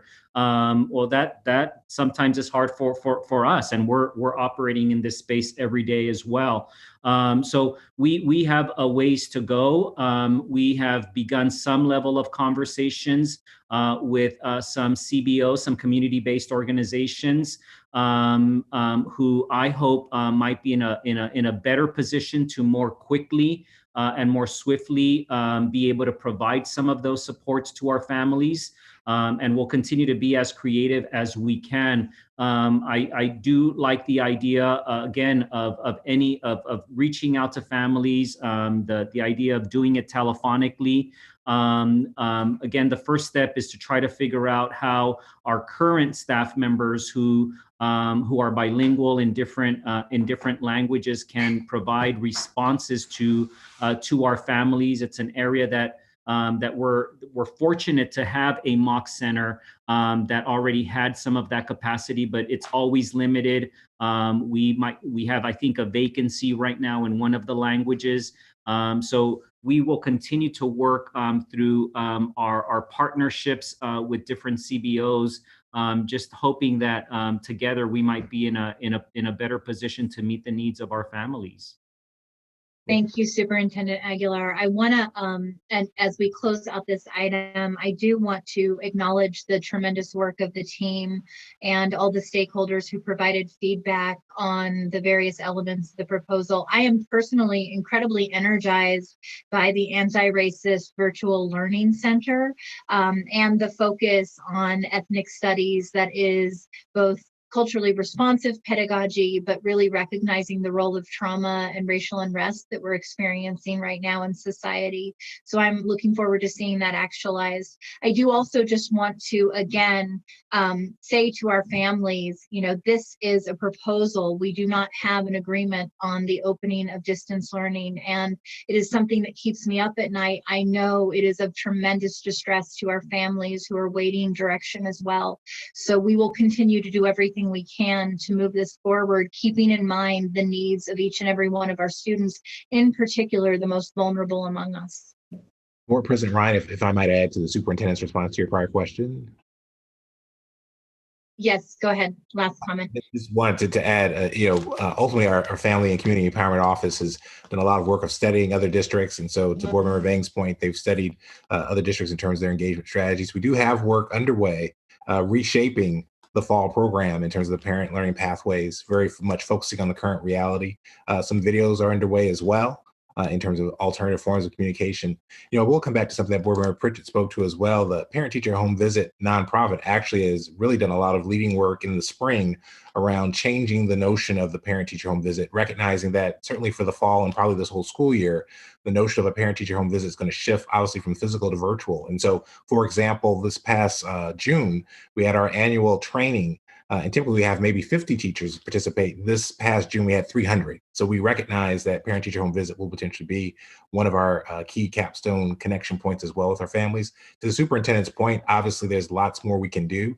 And also we're trying to be agile and think through ways of leveraging our resources differently, but through reshaping the curriculum and the Parent Pathway program, videos, of course, but then also our Parent-Teacher Home Visit program, we are attempting to rise to the challenge and definitely want to meet the needs of all our families. Thank you so much, Mr. Harris. So with that, we're going to go ahead and close out this item. Moving on to item 7.2, the California Collaborative for Educational Excellence, which will be presented this evening by Carla Estrada, Deputy Executive Director of Systems Improvement and Innovation. President Ryan, if I can just introduce our colleagues very quickly and just remind our board that several months ago, our partners from the California Collaborative for Educational Excellence did report to us on an effort that they were going to launch in Sac City Unified. And we're very fortunate to have them back with us to discuss the SIR process, which stands for Systemic Instructional Review. They have been conducting empathy interviews with a wide variety of stakeholders, including our labor partners, staff in CERNA, at school sites as well. And they will be talking about what to expect as part of this process. I'm just want to just continue to express my appreciation for this partnership. I feel very fortunate that we have experts from CCEE providing support as we continue to improve our systems here in Sac City Unified. We're actually fortunate today to be joined by CCEE's Executive Director, Tom Armelino. Mr. Armelino, you met him when he was here in person several months ago, but he's been able to join us today as well. And I'll turn it over to him and his team to introduce others and then talk to you about the process. Yes, well, good evening, everybody. I really appreciate the opportunity to be here. And it was really a pleasure to listen to your team and your incredible educators who are preparing for this incredible school year. These are just amazing times. I don't know how else to describe it. I just think you're very fortunate to have so many passionate folks who are really trying to dedicate everything they can to have school ready for our students who really need us during these times. So I appreciate your leadership as well and the opportunity to have this time with you tonight. I realize the time is short, so I'm going to speak just real briefly, and then I'll turn it over to Carla too. So if we could have the next slide, please. So this is the team that's been working with you too. And I want to remind the board, as Superintendent Aguilar expressed too, we've been in the district for a little bit over a year and a half, working with Superintendent Aguilar, as well as some of the members of the County Office of Education and Dave Gordon and his team. And then we've had our professional experts here that you see. So Dr. Carla Estrada, our Deputy Executive Director, is leading the work in particular, and she's doing the heavy lifting and really working strongly with your team. Dr. Matthew Roberts is new to our team. He's a former superintendent actually in the Sacramento area and comes from the community college as well, and really excited to have his leadership. Many of you probably have heard, I know you know Dr. Judy Elliott well. She is our professional expert and has really been working with your CAO and Christine, and we really feel fortunate to have her expertise. We also have Nancy Brownell, who's been a team member of ours from the very beginning and working with the district and really helping with the systemic instructional review. And then our Do Everything gal, Rocio Gonzalez Fausto, who really works closely with Carla and the team and does a lot of the work behind the scenes and really has really helped us shape our SIR process over the years too. So I think you'll hear a little bit from each of them tonight. Next slide, please. So our topics to be discussed, obviously we're going to talk a little bit about the system of support and how it works. And in particular, it's really important for folks to understand around the system of support that our role in the CCE is really to work in partnership. It's really to be a collaborative effort. As an agency, we never see our approach as being able to come in and tell folks what to do. It's your district, you know your local context, you know your students. Our goal is really to be a support, to advise and assist, and to really help in partnership, in particular with the Sacramento County Office of Ed.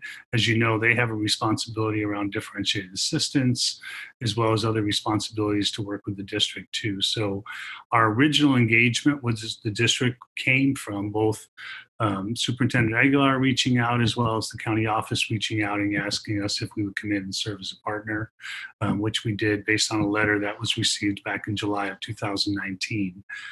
We've had this partnership with the district since that time, as well as with the county office. Tonight, we're going to talk a little bit about some of this criteria for support. So our support really comes specifically around statute that really defines how it is that we're supposed to, when we can work with districts and some of the process behind that. Carla and the team will speak specifically the systemic instructional review support, which is a comprehensive instructional assessment, the approach that we take, which is called a SWOT analysis. And we do this intentionally, and it starts with the strengths. There are many strengths. You heard some of that tonight, and you know it better than we do. The district is doing lots of things really well. So we really try to focus on what are those strengths, as well as identifying the weaknesses, where are the areas where you need to improve, what are the opportunities that might be available as we approach that work.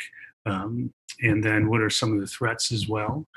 We try to focus on the strengths and look at where things have been successful and try to access and look at what those are so we can look at some of those approaches as we approach some of the other work that needs to improve. And then the work around coordinating all of this, that's a large part of what we do, is bringing the teams together to really talk about that. You'll hear a little bit around timelines, and then we'll take some effort around some answering some of your questions. Next slide, please. As you can see here, you can see the partnerships that are here. I've talked a little bit, as you know, we work specifically in the state system of support. Our direct partner is we work in partnership with the California Department of Education.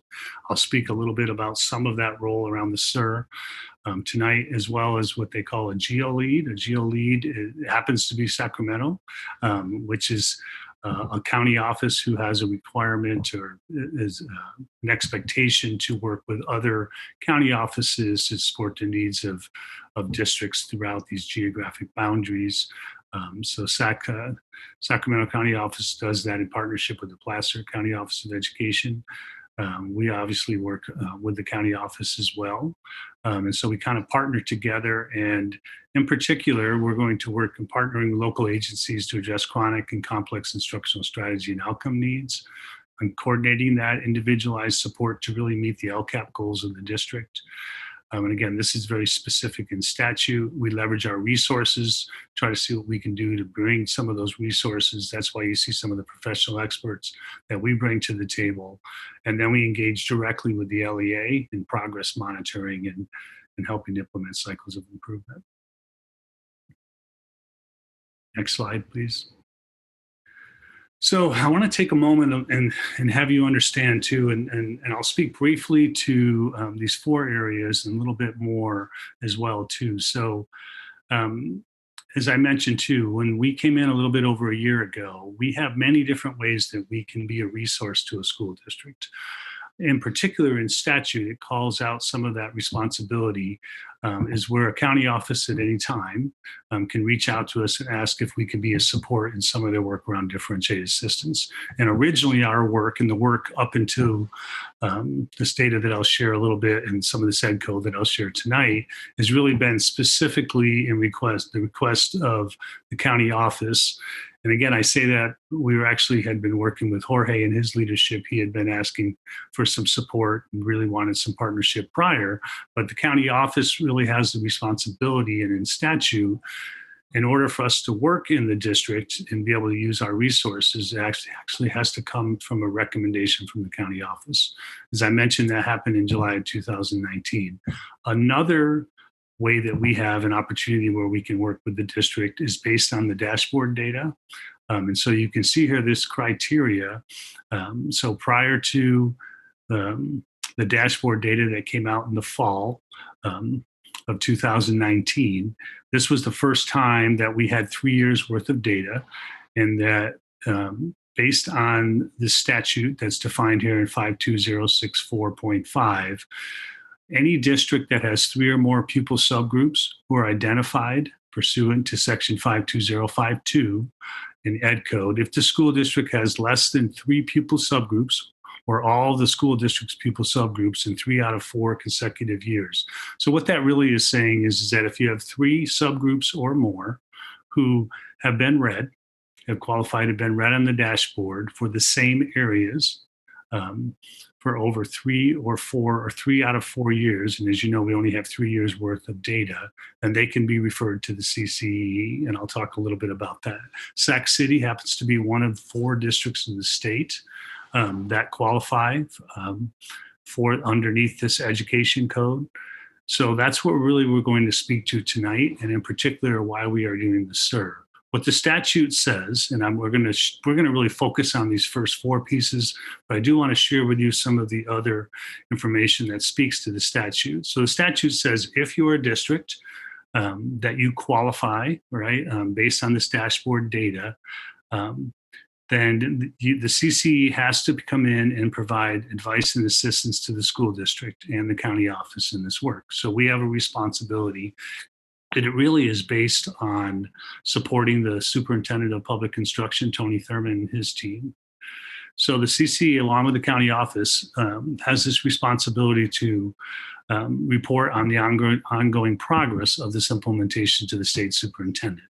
So what we have to do basically is we have to come in and we have to kind of examine what's going on in the district, and really from the instructional lens of trying to take a look at what is the district doing, and in particular around these 3 or more pupil subgroups to support their needs.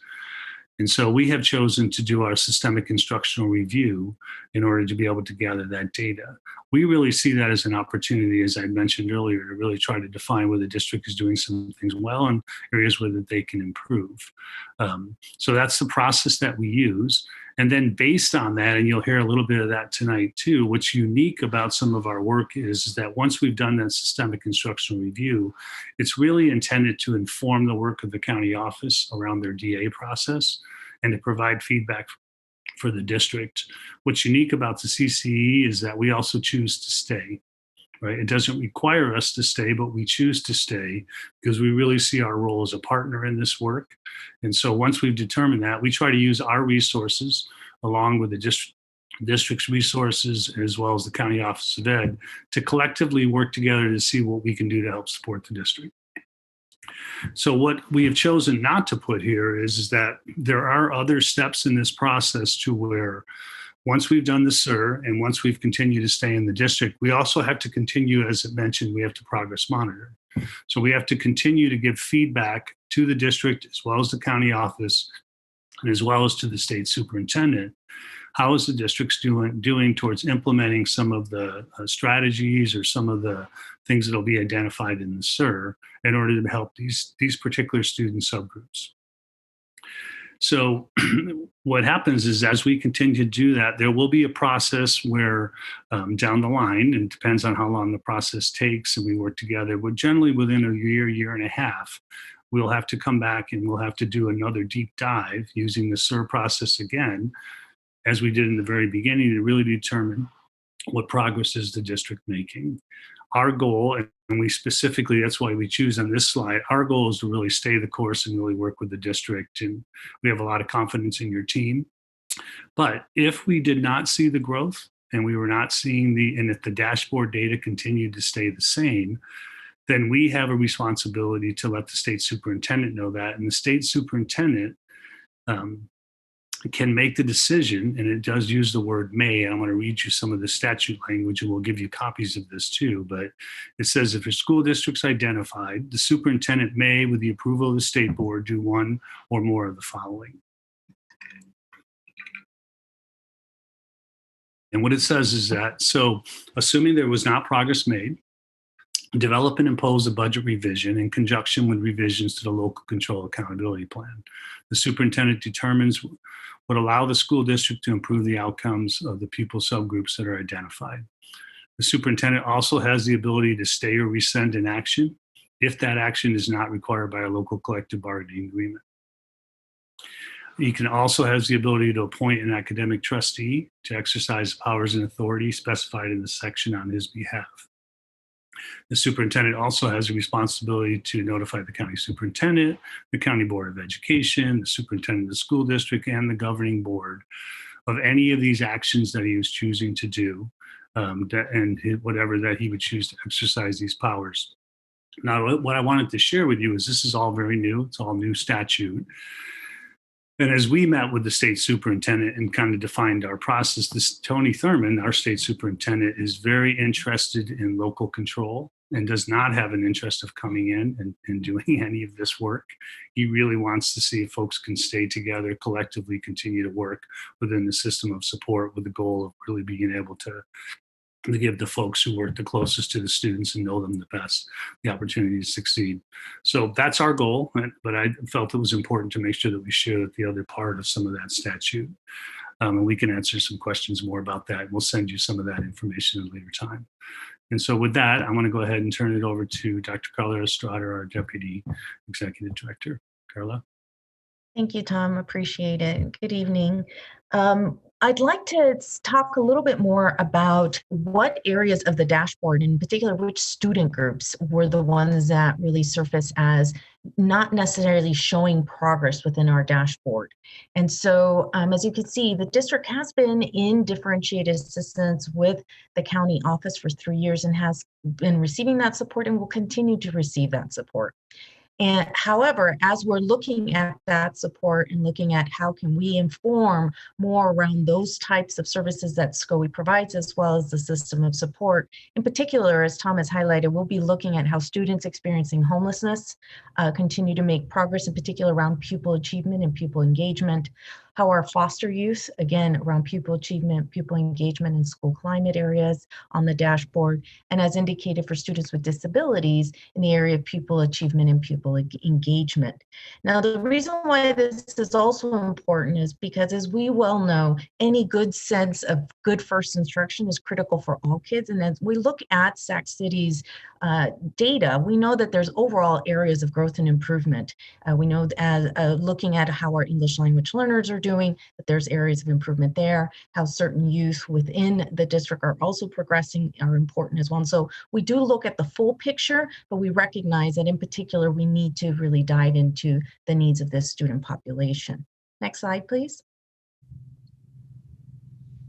I think it was also important, before I dive into the SERP process, to really clarify how we're really seeing this also as an opportunity to bridge from the support that was originally started back in January when Dr. Elliott and Ms. Baeta co-presented to talk more about their multi-tiered system of support efforts, really improving good first instruction, and moving into also looking at special education and how services and programming supports and services and policies needed improvement.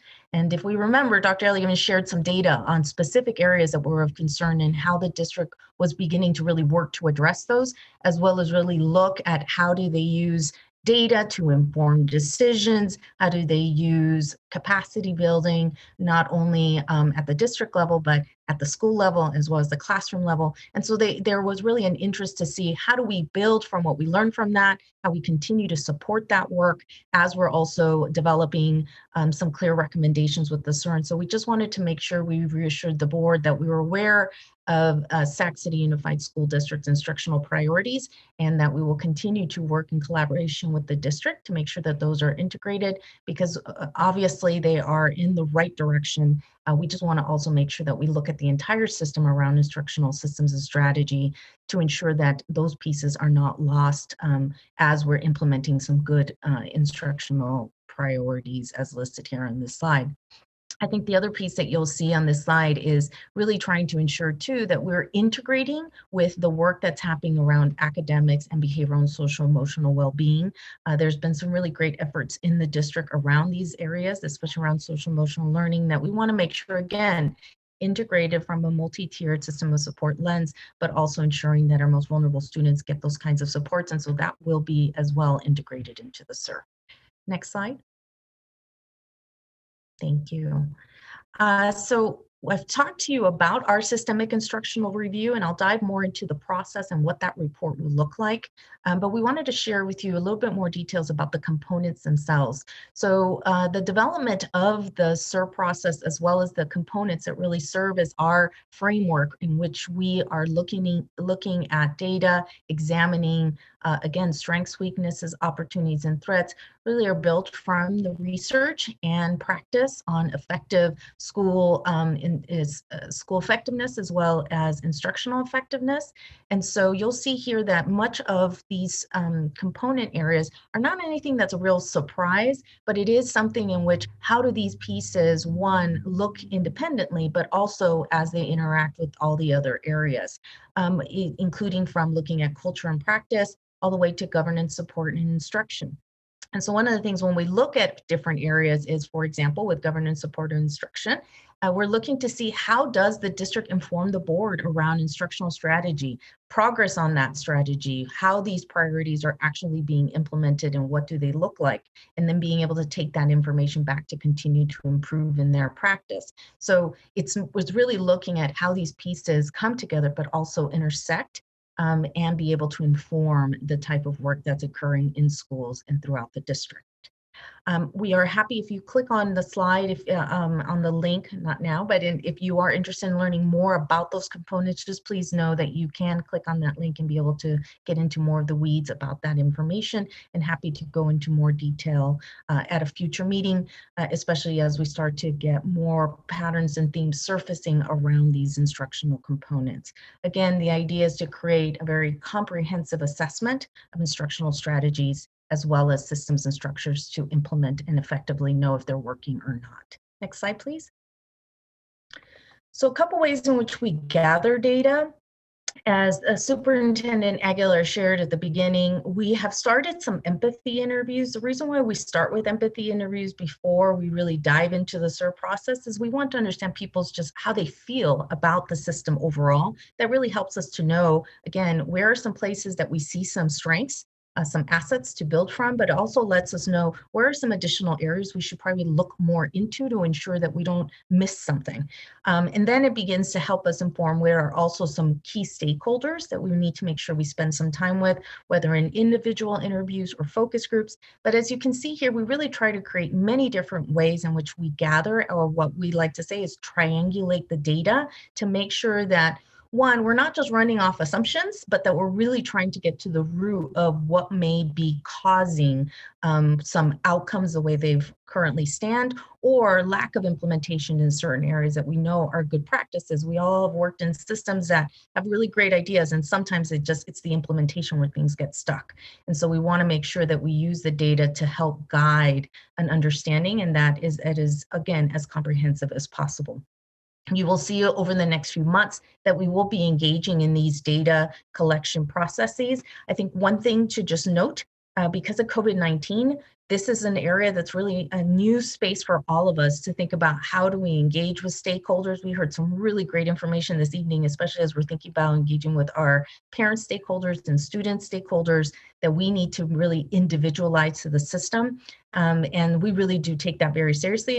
And with COVID-19, we have to be even more careful about that. And so we look forward to really thinking about what would work best for the district based on those who know their community most. Also, classroom observations. That's going to be very different than typically when we go visit schools. You know, in many cases, we visited every school and we'd go and visit every classroom and just try to see what's happening as far as these are the instructional strategies you said you were focused on. Is it actually happening in the classroom? Why or why not? And that is going to look different now. And so we are going to be working with the district to really figure out what type of lens we want to include around distance learning.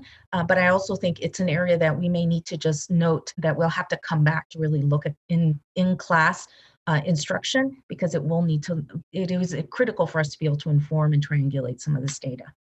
Next slide, please. So once we've completed data, done an analysis, been able to pressure test some of these patterns and themes that we've found to make sure that we've triangulated accurately, then we really do time on our report.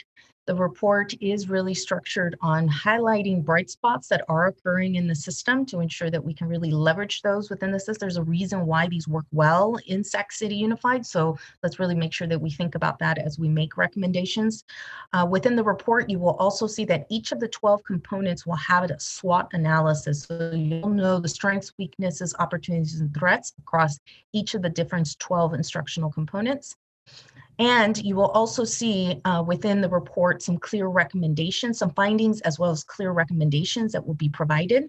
And then once that SIR report is created, and we do engage with the LEA as well as the county office for feedback to make sure if there, again, anything that we may be missing, but also because it then helps inform the action plan and progress monitoring that we will be engaging in together, and reporting back and being able to say this is the areas of progress we made based on these recommendations, as well as areas that are associated student outcomes. How can we actually show that we're making progress or that we've actually made an impact on student outcomes and pupil achievement? Next slide, please. So our general timelines, we thought it'd be important for the board to just be aware of and the public as well, of, you know, our general timelines. We call them general because especially right now, things can change, and we know that people's time might be focused on other things, and rightfully so. So we try to be very flexible, but make sure that we do try to stay to some type of timeline that will ensure that things are predictable and folks know when the report will be completed. So again, Listen and Learn occurred in July, and we'll continue doing data gathering and analysis between now and November. The SIR report writing and calibration, we should have a first draft, second draft, and then final draft in December. Our aim is to be able to provide the district and the county with the initial report before winter break. Once again, those reports are completed, the real work comes, and which is really engaging in multi-agency meetings to understand what will be a priority, what are supports that are in place or need to be put in place in order for the district to effectively meet and show progress, and of course, great impact for our students of most importance. Next slide, please.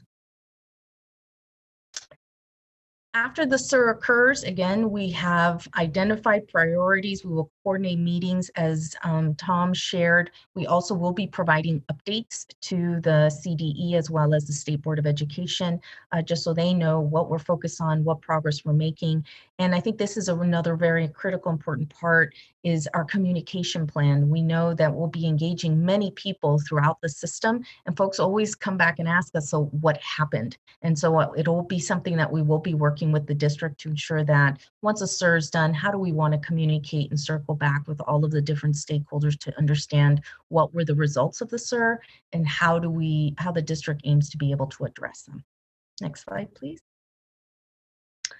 And so with that, we will leave it to questions and clarify any comments as well that may come up. We welcome them, and thank you again for this evening to be able to share with you where we are with the SIR process and the purpose for doing that. Thank you so much, Ms. Estrada. We deeply appreciate the support of CCEE and the partnership that we've had with you.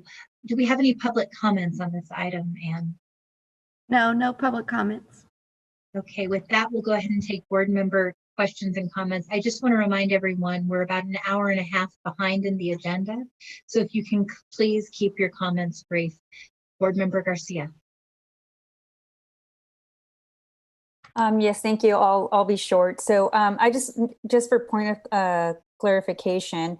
So the SIR, the systematic instructional review, will only relate to the 3 student subgroups that essentially trigger differentiated assistance. Am I understanding that? That's a great question. So we do examine that in particular, but we actually look at the entire system and instructional strategy, because as we shared, good first instruction is critical for any student, and especially amongst this student population. As you'll see, your homeless population are really impacted by the strategies that the rest of the system does engage in. So we look at all of the system. Okay, great. So because that's, I thought what I understood, but I just needed to make sure maybe this was just a trigger, but it wasn't necessarily limited to the work. And then the opportunity, will the board hear sort of a follow-up presentation after the report or somewhere? We would be happy to. We would work with Superintendent Aguilar to be able to arrange that and be able to circle back. This is part of the communication plan that we shared, being able to share back with others, what was found in the report, but we really do work in leadership with the superintendent to determine that. Excellent. And then my last just brief question is, I'm looking forward to seeing what comes back. So my last question is the LCAP PAC, sort of what's their role and when do they get to get a deep dive on what comes back as they are, critical to in developing and informing the LCAP. So just wondering what that looks like. Mm-hmm. Again, we would work with the district to determine how we start. And as far as in the SIR process itself, we work with the district as well to identify important groups that help inform the data and tell us. So we're really at that critical point where we're identifying focus groups. And so this will be one of the focus groups that we would sit with to understand further what the process has been.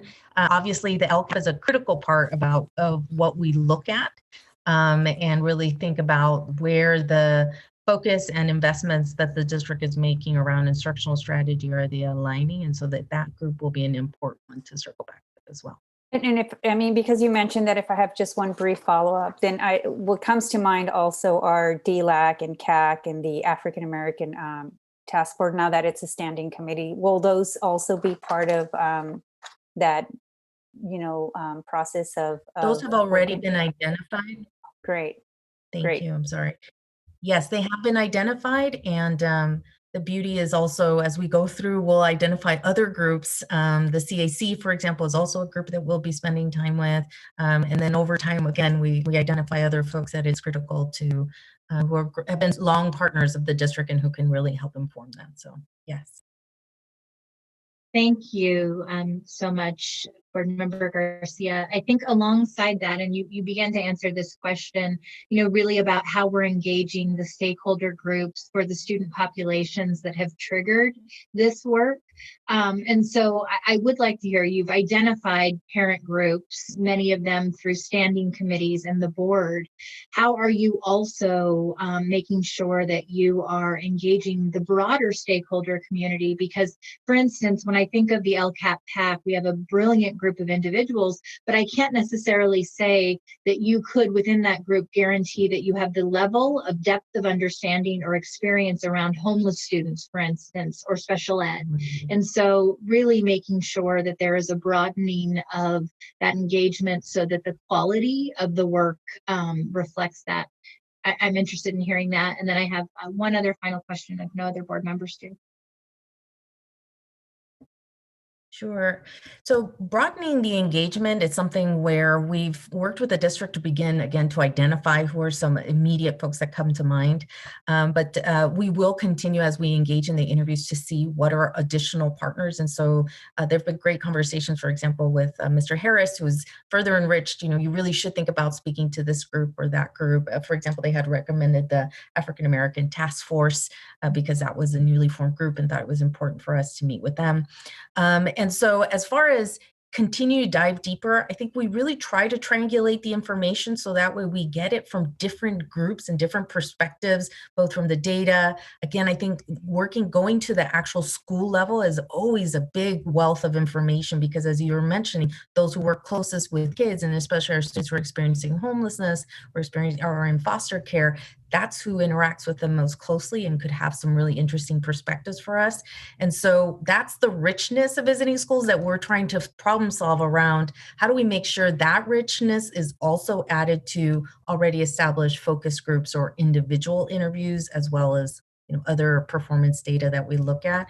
I do think it'll be one of those things that we'll have to be very thoughtful about in the with a COVID situation, because, boots on the ground, spending time in the schools, doing those kinds of things is where we found the greatest amount of connection to partners, for example, external partners that the district has worked with to provide services.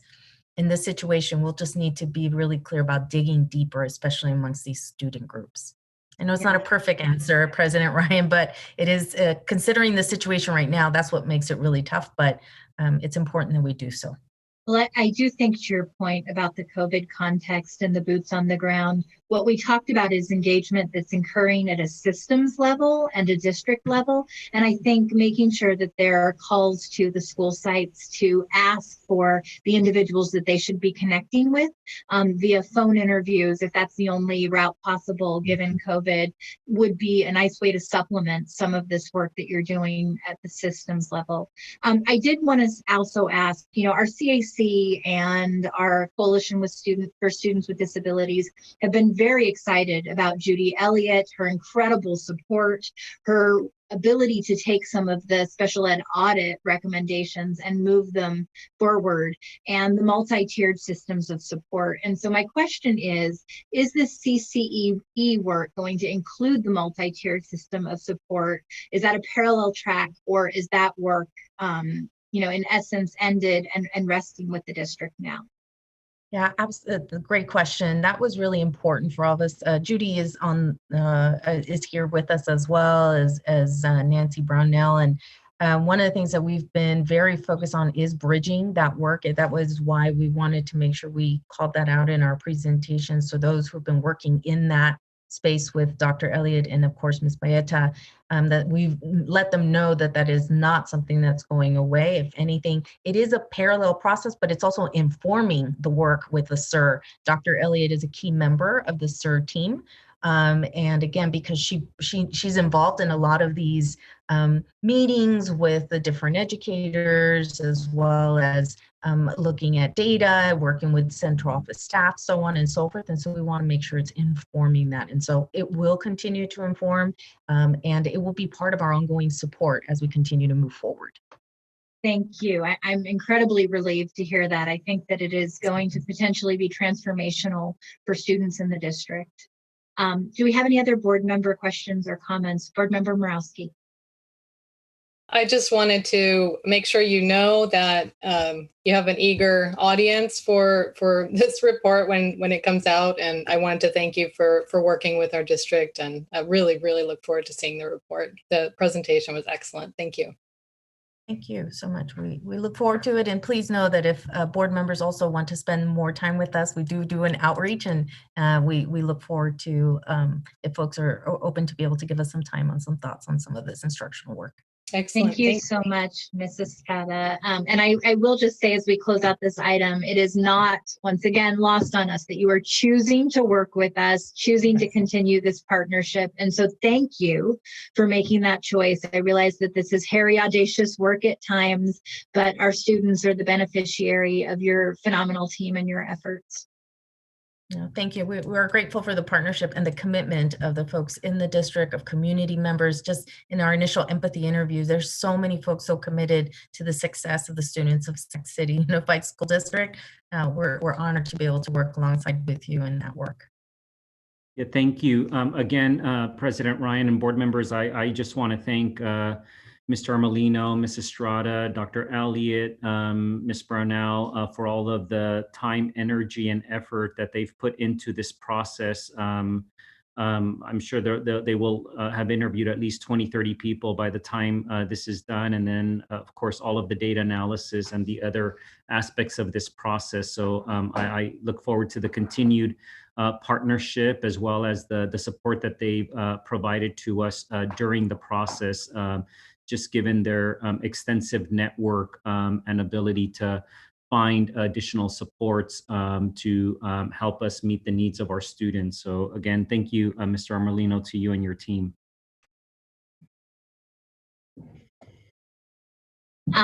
We're moving on to our next item, which is public comment on non-agendized items. And do we have public comments this evening? Yes, we do. We have 12 written comments. Okay, so that falls within our time allotment. So please, Ms. Moretti, go ahead and begin reading those comments, and thank you again. Okay, the first is from Tony Colley Perry and says, greetings. I would like to express my concerns about the underutilization of the bistro. I initially had concerns about the location of the bistro and how it would be sustainable. For the past 2 years, I have become a neighbor of the district office. I would like to have the board consider obtaining several bids to open the bistro to the community by creating an outdoor eating area and drive-through for the community. I have been disappointed that the money that was spent on creating the bistro didn't consider a community utilization plan. There is a tremendous need for healthy food options for this community. I would like to see the bistro utilized as a community resource. And says that he is a retired employee and community member. The next comment is from Emma Snuggs and says, I request a name change for Sutter Middle School and a review of several other school names. I am a mother of 2 SCUSD high school students, a citizen of the Cherokee Nation, and studied American Indian Studies, BA and MA at UCLA. John Sutter committed heinous acts of violence against California indigenous people and should not be celebrated for those acts. The use of his name erases and dismisses indigenous peoples and survival. I invite the SUSD school board to participate in a discussion about this matter. Approving this request would align with the district's goals, but aside from having a discussion, here are some benefits to the name change. The district can honor the ancestral people of the land with a respectful name change that represents the history of the Maidu, Miwok, Miwok, Wintun, Wintu, Patwin, and Nisnan tribes. We can stop normalizing and making heroes of abusive figures in the U.S. California Native communities were pushed off their lands with the discovery of gold at Sutter's Mill. Sutter used violence and intimidation to force local natives to work and protect his land. The district can support the mental health of Native youth in our district. In a recent mental wellness report conducted by the Circles of Care grant through the Sacramento Native American Health Center, youth feedback stated schools emerged as a significant source of risk for Native children and youth, primarily due to racist tropes that still litter the curriculum. The information taught is damaging to Native children and reinforces negative stereotypes. In the 2019-2020 school year, the Native youth of Sacramento began work to dismantle the invisibility of Natives in the school setting. And the next comment is from Alexander Tamasoa and says, I am a father to 2 boys in your district. I am Samoan and my wife is Native American. I urge you to change the name of Sutter and instead honor the indigenous people whose ancestors survived his abuse. Times are changing and it is no longer appropriate. The district can honor the ancestral people of the land with a respectful name change that represents the history, and this repeats the prior comment. Maydu, Miwok, Miwok, Wintu, Wintun, Wintu, Patwin, and Nisan tribes. We can stop normalizing and making heroes of abusive figures in the U.S. And it basically repeats the previous commenter's comments and says at the end, Natives in the school setting supporting the request of a name change supports the voice of our Native students. And the next comment is from Rich Vasquez and says, good evening, Board President Ryan, Superintendent Aguilar, and members of the board. I would like to thank Superintendent Aguilar for his continuous outreach and asking for feedback from families since he has been with SCUSD. I appreciate that, as that shows interest in wanting to improve the outcomes of all students in SUSD. We can't get better until we hear what is going wrong on our sites, and we know there are a lot of wrongdoings on our SUSD campus, as our academic statistics tell us this. I start with words from the superintendent at the Back to School press conference of 2017. Quote, this is a moral issue. Our system has to work for all students, not just those that understand how to navigate and how to advocate on their behalf. It has to work for any of our students, irrespective of parental levels of involvement, engagement, or empowerment, unquote. After hearing this, I had so much hope for my kids. It gave me the opportunity to have bigger dreams for my kids, that we can really dig our way out of poverty and they can have a better life than I have been able to provide them. You showed you were not all talk. You brought sports, summer school, PSAT day, free AP tests are some of the things that made me believe his words to be true. This is not happening at even your most prized school site, West Campus. Why does my child not have confidence in applying to college? Just the process. She doesn't have confidence in the process. She attended a college preparatory school for 4 years, a top 30 school in California. This is what West did with a thriving student. If 60% of West families are poor, what does that mean? There are likely many students that will be first-generation college-going students for their bloodline. This is the case with my family. How does the site build confidence in their students/families about all things college? There are minimal events that promote college-type stuff that invite parents/families. Due to minimal events that promote college dealings, I feel West does not serve 60% of socially emotional disadvantaged students/family properly as a college preparatory campus. And the next comment is from Michael Hunsaker and says, I want the name Sutter Middle School changed. We know what Sutter did to children, and it's wrong that a place for children is named after him. Change the name. The next comment is from Alexander Tamasoa and says, we should stop naming schools after criminals like Sutter and start educating the youth on why we shouldn't name schools after people like him. Change the name. And the next comment is from Susan Morla and says, dear SCUSD school board members, we are the SCUSD American Indian Education Programs Parent Advisory Committee. We are made up of parents, grandparents, and guardians of American Indian students in the Sacramento City Unified School District. We represent several different tribes from across the United States. In the 2019-2020 year, we had 141 students enrolled in the program, but over 900 students self-identified as American Indian in the district. We are recommending a name change for Sutter Middle School and a review of several other school names. This recommendation comes at a time when statues are being removed and name changes are happening across the country. It feels like a shock to some, but to communities like ours, it's a relief to finally be heard. In the local California Indian community, the knowledge of Sutter and the abuse inflicted on Native people is well known. The AIEP recently hosted a virtual program for students to discuss Sutter's legacy. We invite the SUSD School Board to participate in a similar discussion because the history is important and needs more than a few sentences in a letter. We know the school board is committed to the safety of all children.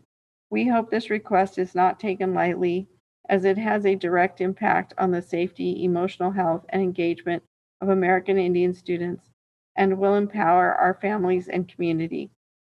Approving this request would align with the district's goals, but aside from having a discussion here, are some benefits of the name change.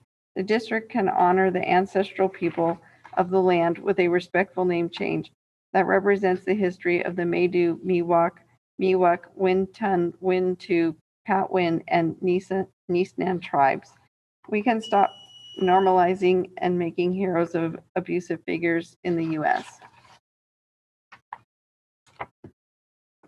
The next comment is from Annalise Mitchell and says, I am a SCUSD student, a member of the Native Youth of Sacramento group, a member of a local Miwok tribe, a student participant in the American Indian Education Program, and a youth ambassador for the local Native American Health Center. I am recommending a name change for Sutter Middle School and a review of several other school names. This recommendation comes at a time when statues are being removed and name changes are happening across the country.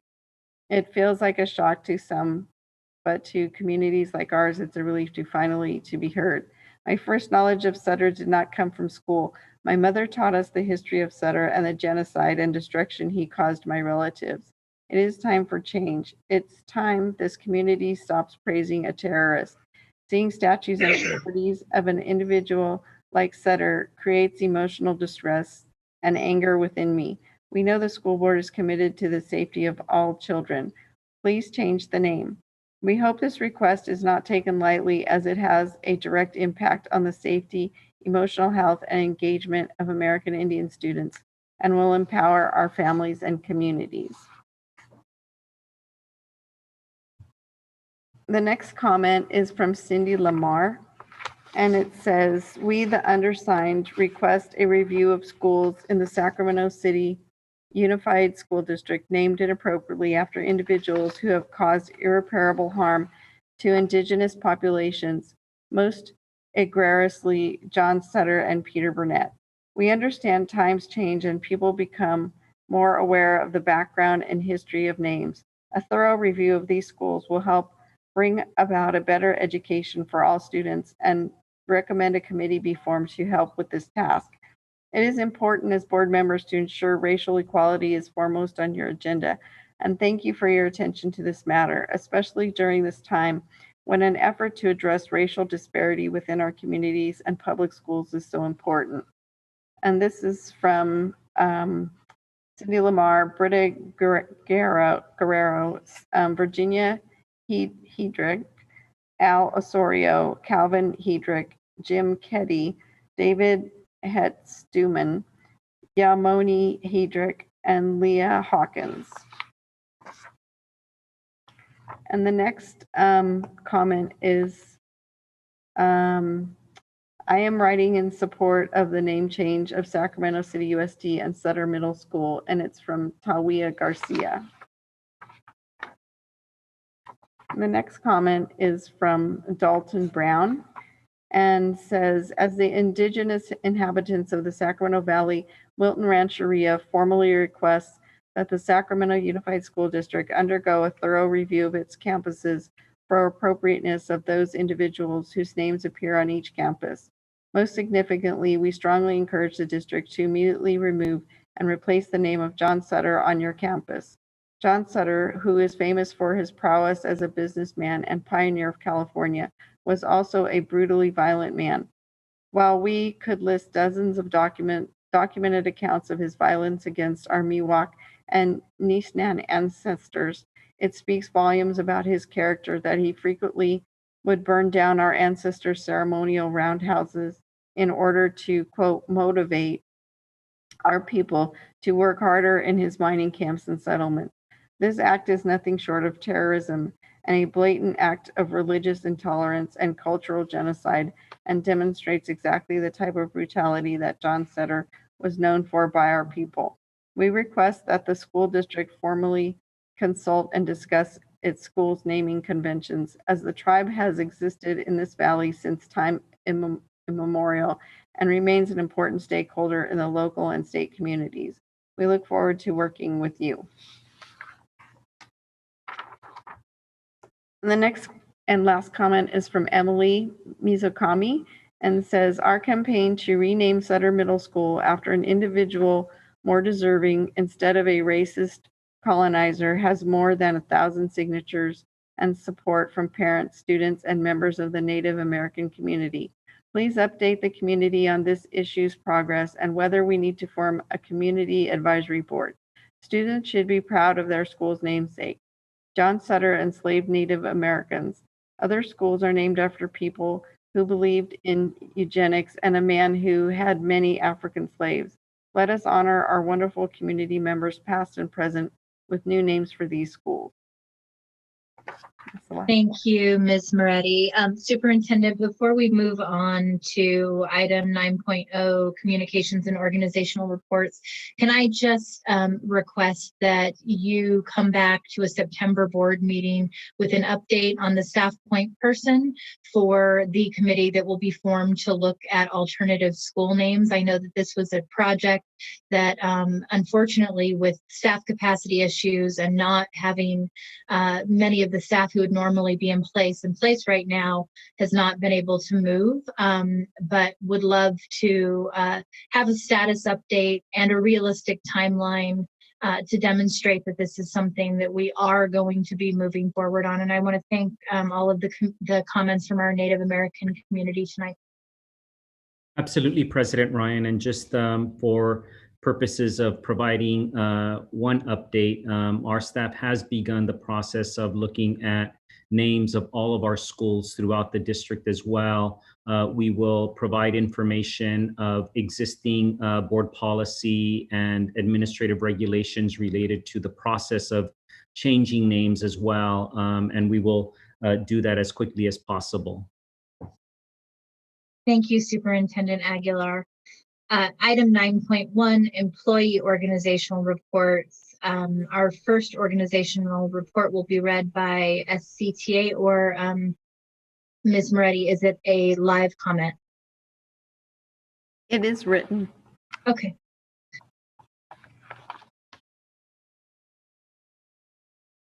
So the report was submitted by David Fisher and says, good evening. 2 weeks from today, online classes will begin here in the Sacramento City Unified School District. Over the past several months, hundreds of teachers, school nurses, psychologists, librarians, counselors, social workers, and others have been working hard to develop a robust distance learning program for our district, one that balances the academic and social and emotional needs of our students, parents, and educators. We are living an extraordinary traumatic time, and our proposal takes that into account. First and foremost, our proposal ensures that students and staff have the technology with connectivity required to implement a robust district distance learning program.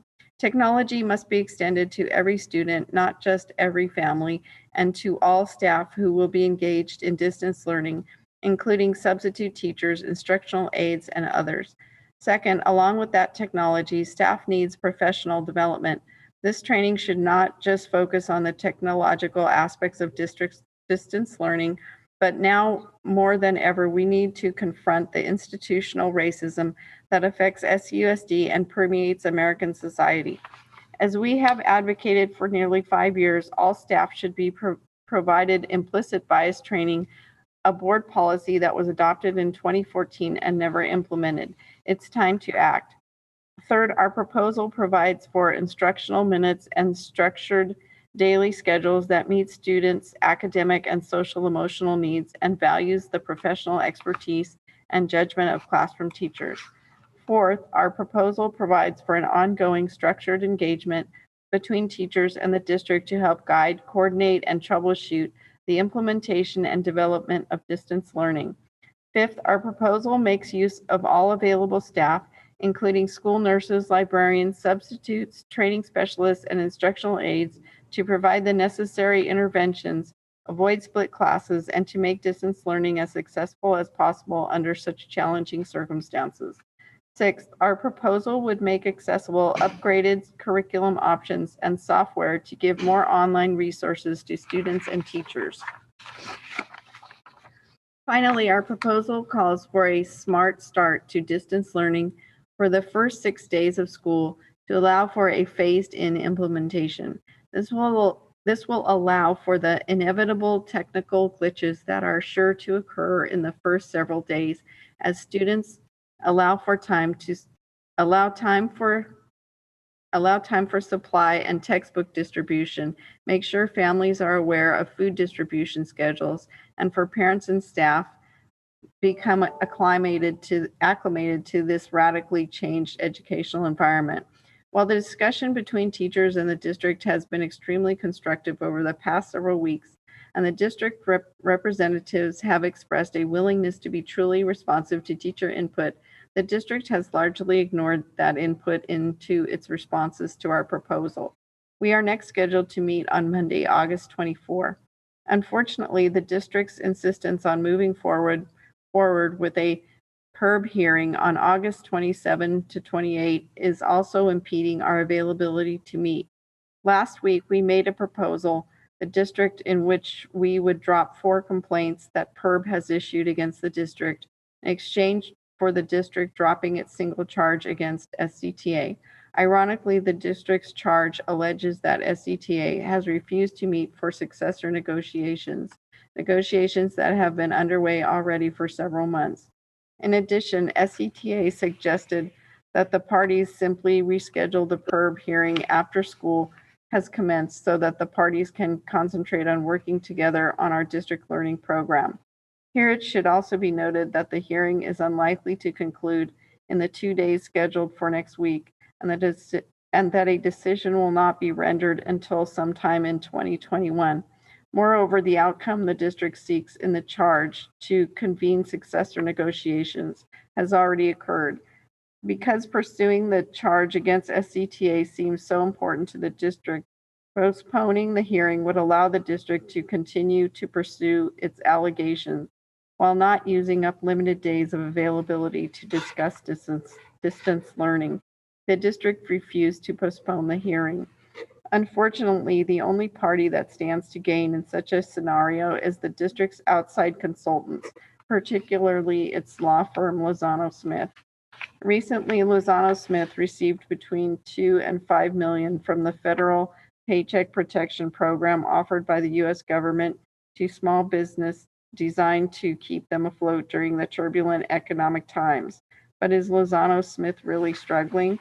According to records we obtained through a California Public Records Act request, SUSD paid Lozano Smith $101,106.84 for, quote, labor negotiations, unquote, in the spring related to distance learning.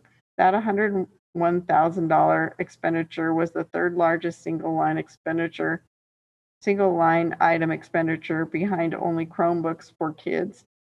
That was originally to be paid out of bond dollars and prepackaged meals for students. In surrounding districts like Natomas, Twin Rivers, San Juan, and others, the superintendent participated directly in the negotiations related to distance learning. It's no coincidence that those districts have reached agreements with their teachers. In recent communication, the superintendent has indicated that, quote, completing negotiations on the effects of distance learning and moving forward with a robust distance learning program is the district's top priority, unquote. And yet he has not participated in a single discussion with teachers, his quote, top priority. Students, parents, and staff are anxious about how classes will resume on September 3. Hundreds of teachers have come together to develop a comprehensive proposal regarding distance learning with a smart start to the school year. We are optimistic that district leaders will be responsive to this input, and on behalf of the 3,000 certificated educators in SUSD, we look forward to implementing a successful distance learning program we all can be proud of.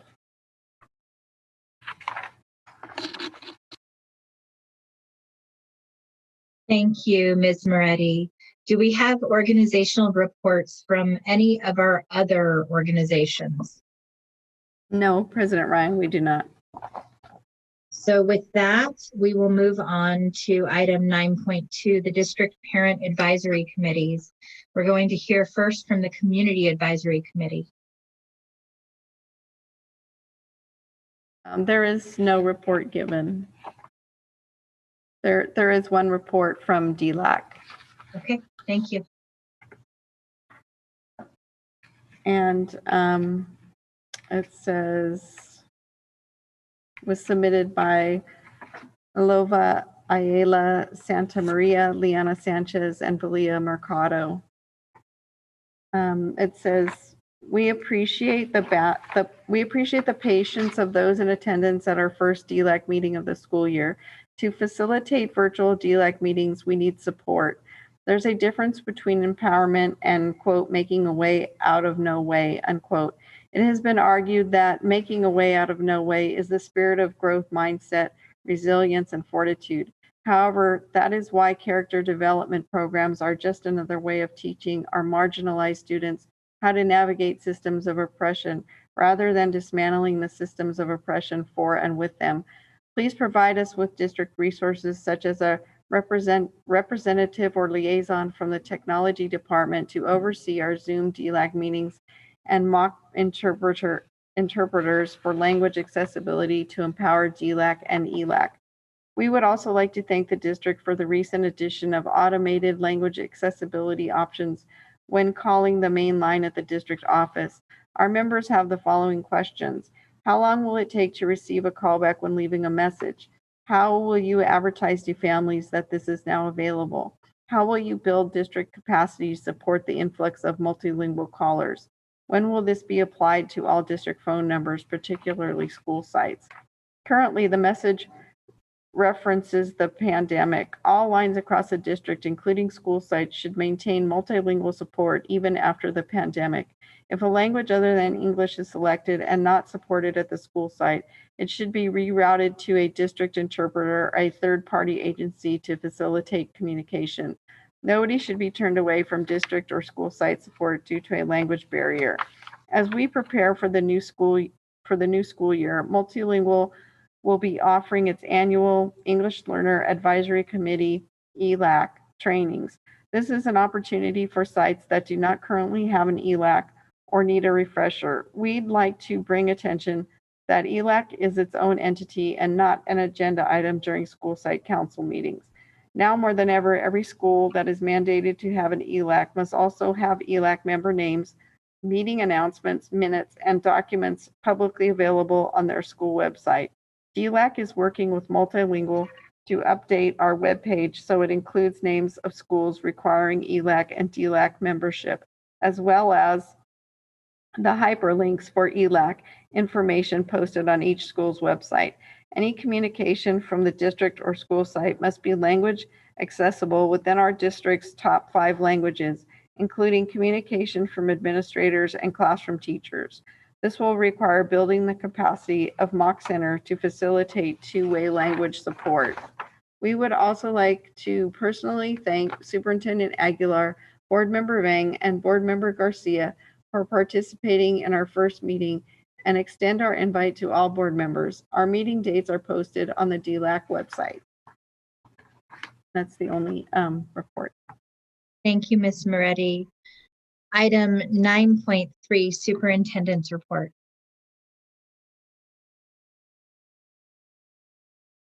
Thank you very much, President Ryan. And I appreciate all of the public comments. And again, as you said, President Ryan, I just want to thank our community for hanging in there as we continue to figure out how to be more responsive as we continue through Zoom board meetings.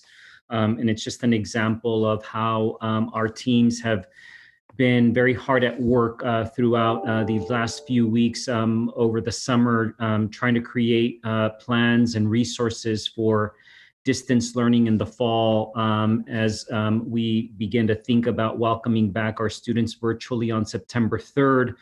Even though we will be unable to be in physical space with one another, we know that our schools, our teachers, our staff often provide a safe haven for our students. And although nothing can replace the physical classroom space completely, our students and families are depending on us to meet their social, emotional, and academic needs now and when our schools start on September 3rd, which is just 2 weeks away. Throughout the summer, folks have mentioned it. We've met with parents, with students, stakeholder groups. Last week, we hosted our virtual town hall. Thank you to all of the board members who were able to participate. I've had forums with students.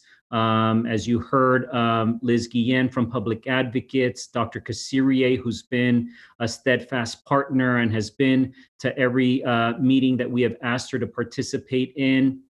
Of course, I want to thank all of our staff for their hard work putting that together. We're still going through the questions and we'll be posting them as part of an FAQ document on our website as soon as we can. I do want to mention that as September 3rd approaches, I wanted to be very clear with our community board members about what they should expect from us in the fall. And certainly that includes communication, accountability, and of course, first-rate and first-tier instruction to our students.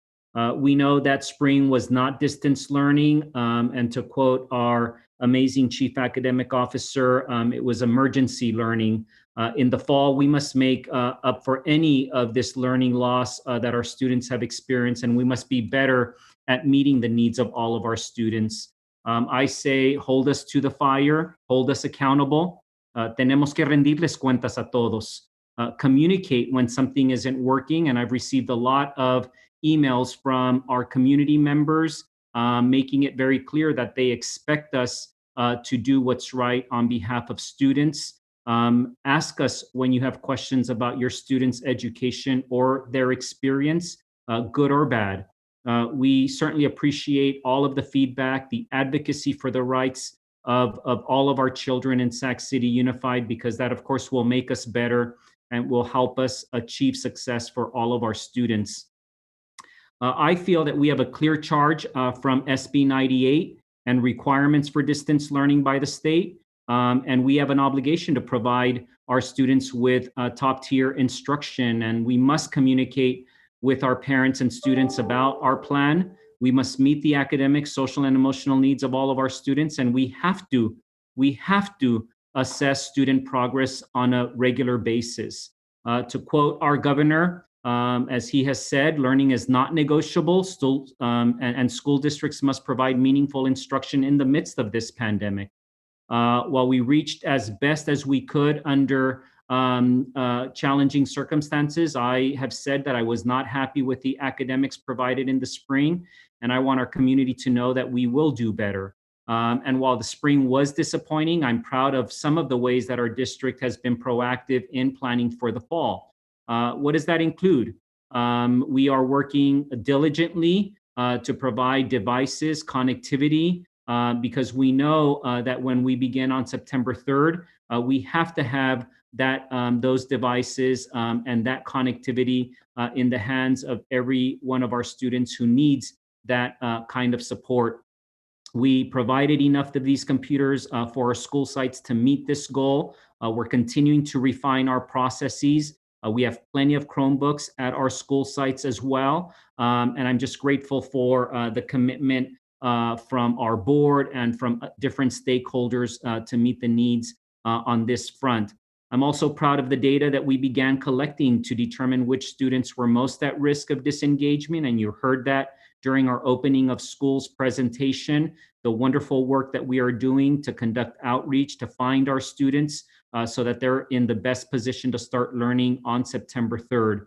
I'm extremely proud of our team. I hope you are too, board members and our community. They have been working around the clock, looking at every aspect of distance learning and how we can safely return together. Much of what we heard about today, including the work about learning and teaching resources on racism, on social justice, this repository that we are going to be launching. We should all be very proud of the work as it demonstrates our commitment to lean forward on these very difficult topics. These aren't the circumstances I would have asked for, of course. We've been through a collective trauma as a community amid hardships stemming from COVID, of course, but also racism, injustice, economic challenges. And today, as we sent out emails to all of our staff, wildfires and poor air quality throughout the state that we all can smell even inside some of our buildings. What we've experienced and what we must rise above, of course, is not easy, but we're here to prepare our students to confront and overcome these injustices, these failures, and of course, these challenges. My commitment is that over the next weeks, we hope our community will be pleased with the resources and information we provide and the changes that they see as we transition from this emergency learning environment to the best learning around distance learning that I hope that we will be able to deliver. Thank you very much, President Ryan. Thank you, Superintendent Aguilar. Item 9.4, President's Report. I do want to take a moment to recognize the extraordinary challenges that our state, our country, our world is facing. In California alone right now, on top of having to navigate the health implications of a global pandemic and the trauma associated with the unmasking of racism in a visceral way, we're dealing with more than 300 wildfires across the state, and one needs only to step outside their home to feel the thick, dusty air that frankly is suffocating. And I think it is a metaphor for what many of us are experiencing as we're trying to understand this moment in time. I think it would be an understatement to say that this is one of the most challenging periods in our lifetimes, and the implications on our children remain to be seen. We've talked a lot as a district over the years about this idea that the system is inequitable by design. We've quoted Deming and this idea that the system is designed to get the results it gets. And if we unpack that, what that means is that when we fail to meet the needs of our most vulnerable students, we have created and upheld a system that was meant to perpetuate those inequities. I share that because I thought, as so many of you did, that when we were faced with a global pandemic, when we were faced with the reality that millions of people potentially across the world would die, that all of a sudden our focus would shift and the crisis would unite us in a spirit of humanity unlike anything we had ever seen before. And unfortunately, what we saw is that though the world was upside down, the same issues that continue to plague our students and families in our own backyard persisted. It hurt me.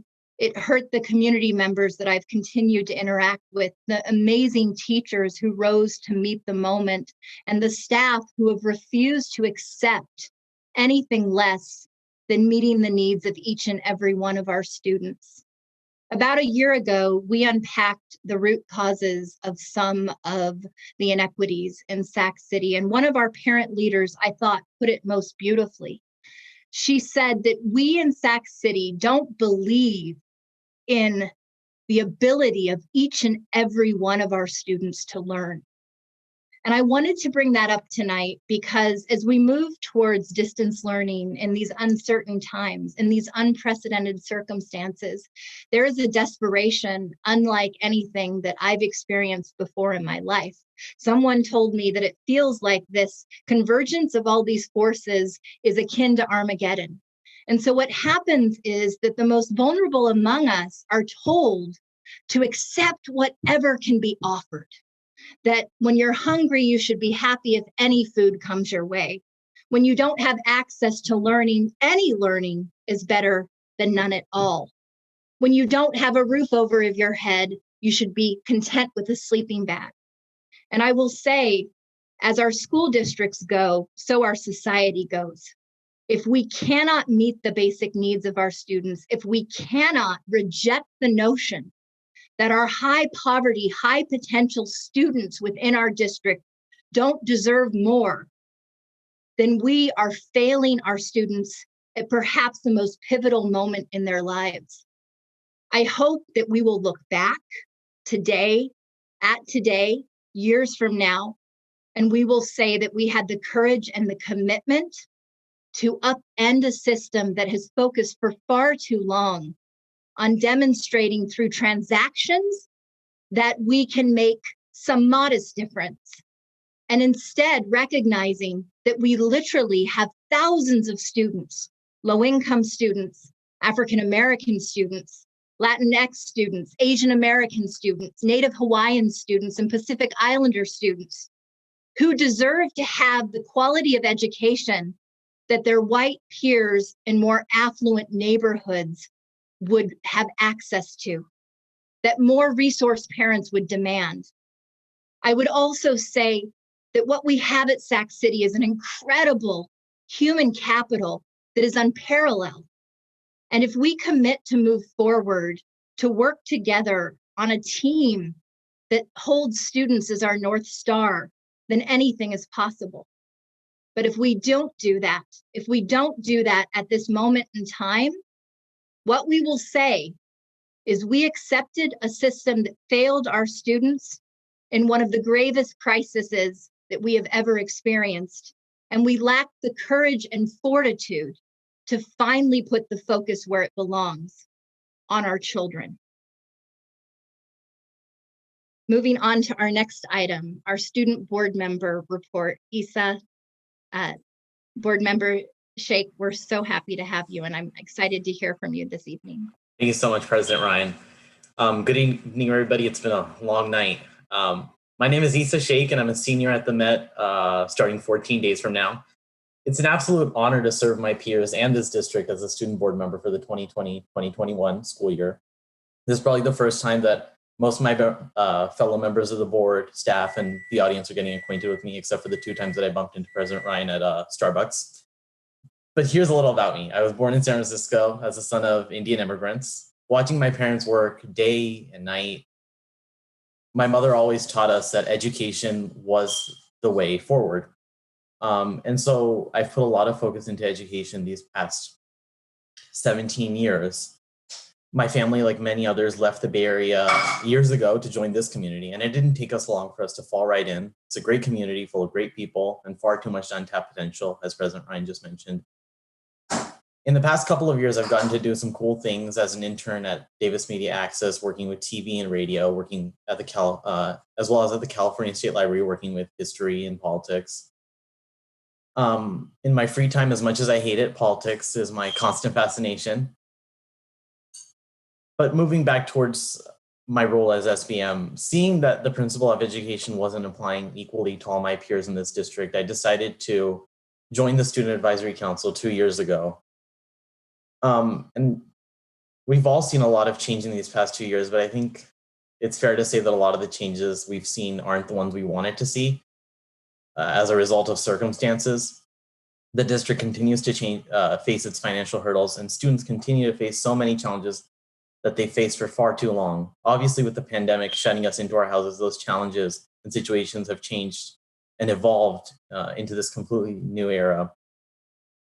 As student board member, it's my role to try and represent the nearly 50,000 students of this district. That's daunting, that's crazy. And I'm excited to be the first SBM in a decade to not come from McClatchy or West Campus, as much as I respect and adore my predecessors. Coming from a smaller school, I have my own challenges. I only have access in a daily basis when we would be going to school in person to the hundreds of people that I see.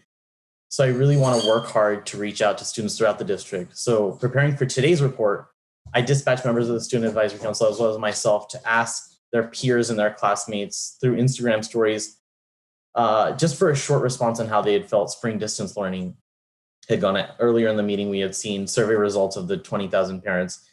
I wanted to get some honest, blunt feedback from students as opposed to surveys that sort of self-select with who answers. You're getting half of parents to answer, and those half of parents might be the people who have the more time, who have more material resource. So anyways, we put out these Instagram questions and we were able to get honest feedback from, I would say, probably 120 students in that day. There's a lot there. I've spoken to Stephen Ramirez-Fong about sharing these with him as he works on the Learning Continuity and Attendance, or LCA plan.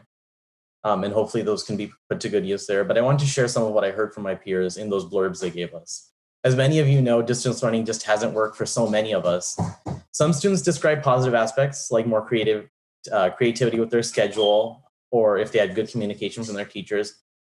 But overwhelmingly, students said their experience was negative. Issues like too much screen time. I know many of our eyes are just turning tonight from the length of tonight's board meeting. Inadequate support, a lack of communication from teachers and counselors, an environment overall just not conducive to learning. Their work, in a lot of cases, tended to be more busy work than instructional because teachers didn't know how to put together proper instruction from home. At some schools, there were issues where teachers weren't coordinated and classes were scheduled over one another. So students had to choose which class they would want to go to at one time. Also, after grades, the grading policy was updated, students felt like their classmates were not participating at all or minimally. And students also brought up that the daily attendance and mental health surveys that were sent out weren't taken by all students and they weren't effective. And I think it all sums up in one student's quote. They said, quote, "I don't feel that I took much away from it. I just did what I had to do to pass." And I feel like a majority of students felt that way if they even wanted to pass this last semester.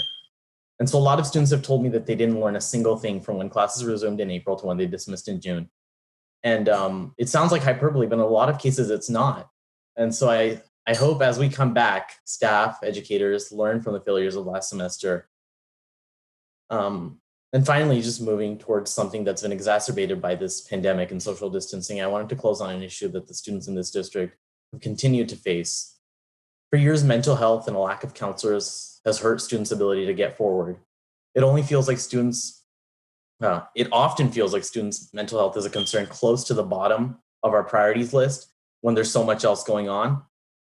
But we've seen numerous suicides since April, just in this region, in Natomas and Twin Rivers. It's literally a matter of life or death. And many, if not most of our schools are ill-equipped to handle this problem. I was discussing this with members of the Student Advisory Council. Students do not feel like they have access to a counselor, especially at home. People are not getting responses. There are too many students to one counselor, or if there is a mental health counselor at all. 2 school years ago, the Student Advisory Council had come before the board with a recommendation to the LCAP, where we stated that mental health counselors are absolutely vital to school environments, that studies show that 49.5% of adolescents face mental health issues. You can only imagine how those have been exacerbated and made stronger by the fact that we don't see people on a daily basis outside of our families. Now more than ever, I think our attention needs to be pointed towards that. So I want to close on that note. Thank you. Thank you, Trustee Sheikh. What a powerful way to share more about your background and your priorities. We're so proud to have you joining us on the board over the course of the next year. Moving on to the next item, board member information sharing. Do we have any information sharing from our board members? Board member Bang? Thank you, President Ryan. I know it's almost 9:30, so I'll keep this short. I just wanted to take this opportunity to thank my LCAP reps, Frank DeYoung and Chinua Rose for their incredible hard work to help organize 3 town halls that happen in Area 5 in English and Spanish and in Hmong. And I also want to take this opportunity to thank all the parents, staff, and community members that attended the town hall. I think what I've learned from those listening session is that, we are still building a plane while we're flying it. And then while in the spring, we've have said, let's give, the school district and grace, I think parents and community members are saying they're not going to do that this time in the fall because our students can't afford to be behind. And so what I also heard is that many of our parents, in the spring had to become co-educators and doing their best to meet the needs of their students. And I want to let you all know that we hear that.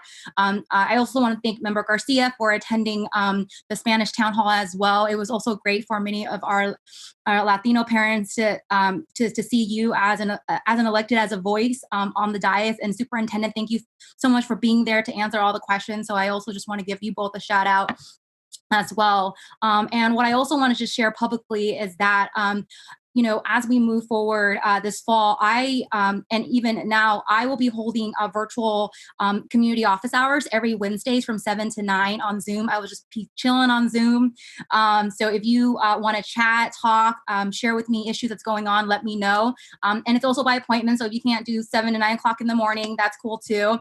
But I also wanted to share my phone number as well. If folks have any questions, I know that I've had a lot of one-on-ones, but I also just want to put out there that you can definitely call me, text me anytime. My number is 916-245-0519. And I'll make sure if you check out my my Facebook page as well, I have the Zoom drop-in Zoom link. So feel free to stop by as well with Wednesdays 7 to 9. So just wanted to make sure that I share that. And thank you so much again, everyone, for attending the town hall. And it's not going to be the first or the last. We've had several town halls before, and I do plan with my LCAP reps to hold a few more during the fall to really assess what's happening on the ground. So thank you. And I want to make sure, since earlier a question was asked about a parent hotline, and Kenneth McPeters shared one before hopping off. It is 916-643-7400. That is the district parent hotline to leave messages and receive support, 916-643-7400. Board Member Garcia.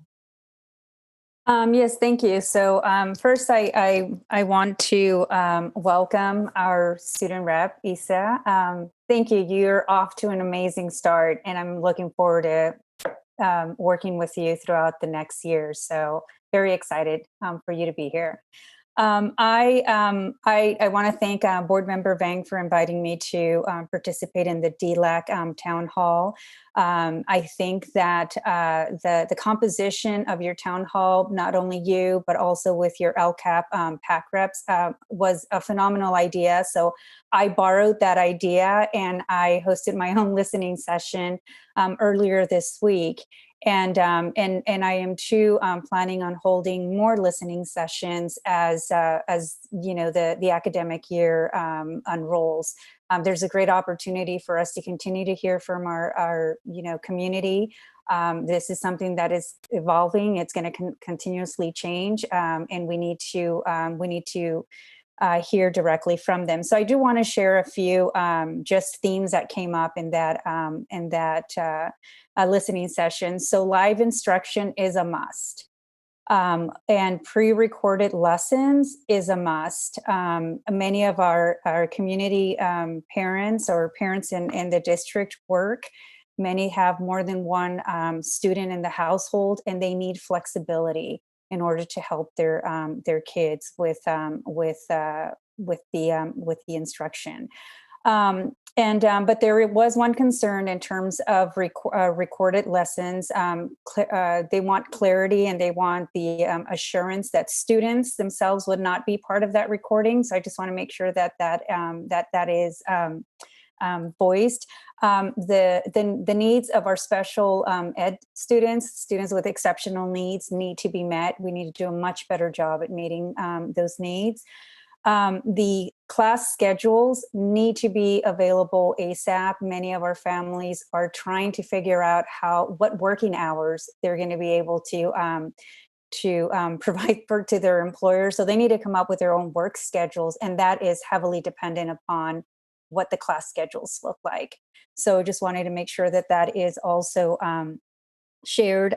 Enrichment activities, certainly something that will be necessary. So looking forward to hearing what the district can do about that.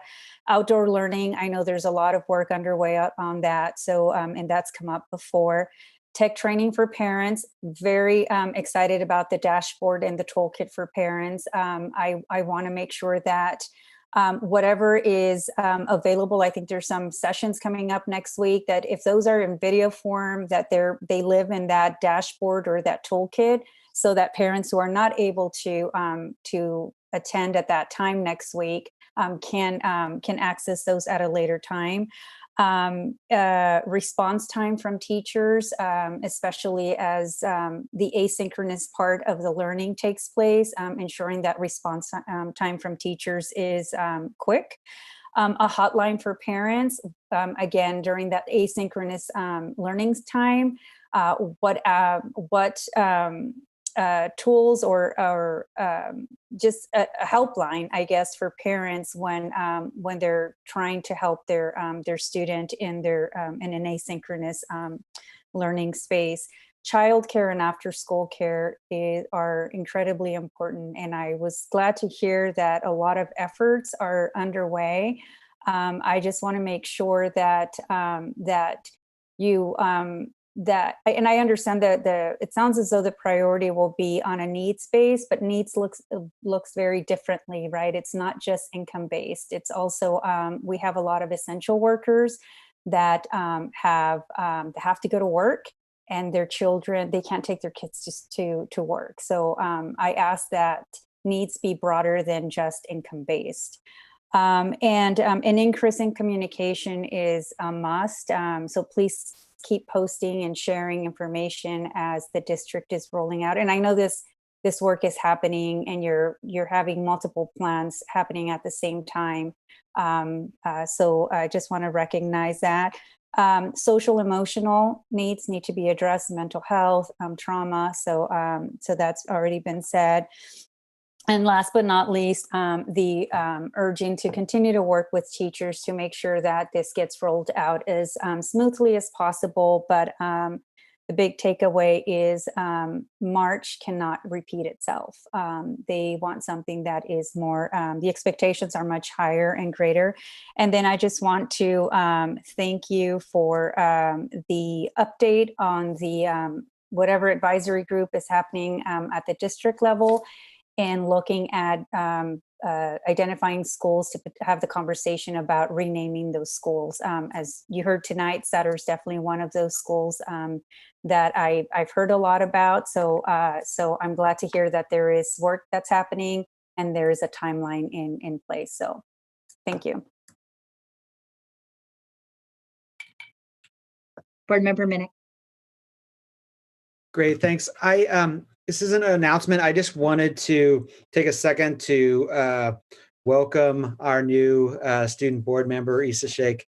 I am as excited as he is that we have someone representing one of our small alternative high schools here this year, and I think that's really exciting. You know, a year or two ago, I think you were a sophomore, Issa interviewed me for his radio show that was part of his internship for the Met. And I was just blown away and impressed with his questions and his comforts. And I am not at all surprised that his peers elected him to represent them on the board here with us. We've gotten to meet a couple times since he was elected in anticipation of this first meeting. But he's got it dialed in, and I'm really excited. And I think what we saw tonight was a great example. So welcome, Board Member Sheikh. Wonderful. Thank you so much, Member Minnick. And again, Member Sheikh, we're already better for your participation on the board. Moving on to our next item, item 10. Oh, yes. Sorry. Board Member Morowski, I'm sorry, I didn't see your hand up. That's quite all right. I also wanted to welcome Board Member Sheikh, and it's my honor to represent Area 1, which includes the Met. So I hope we can sit down soon and talk, and would love to chat with you about how we can increase mental health supports to our students. That's a big priority of mine.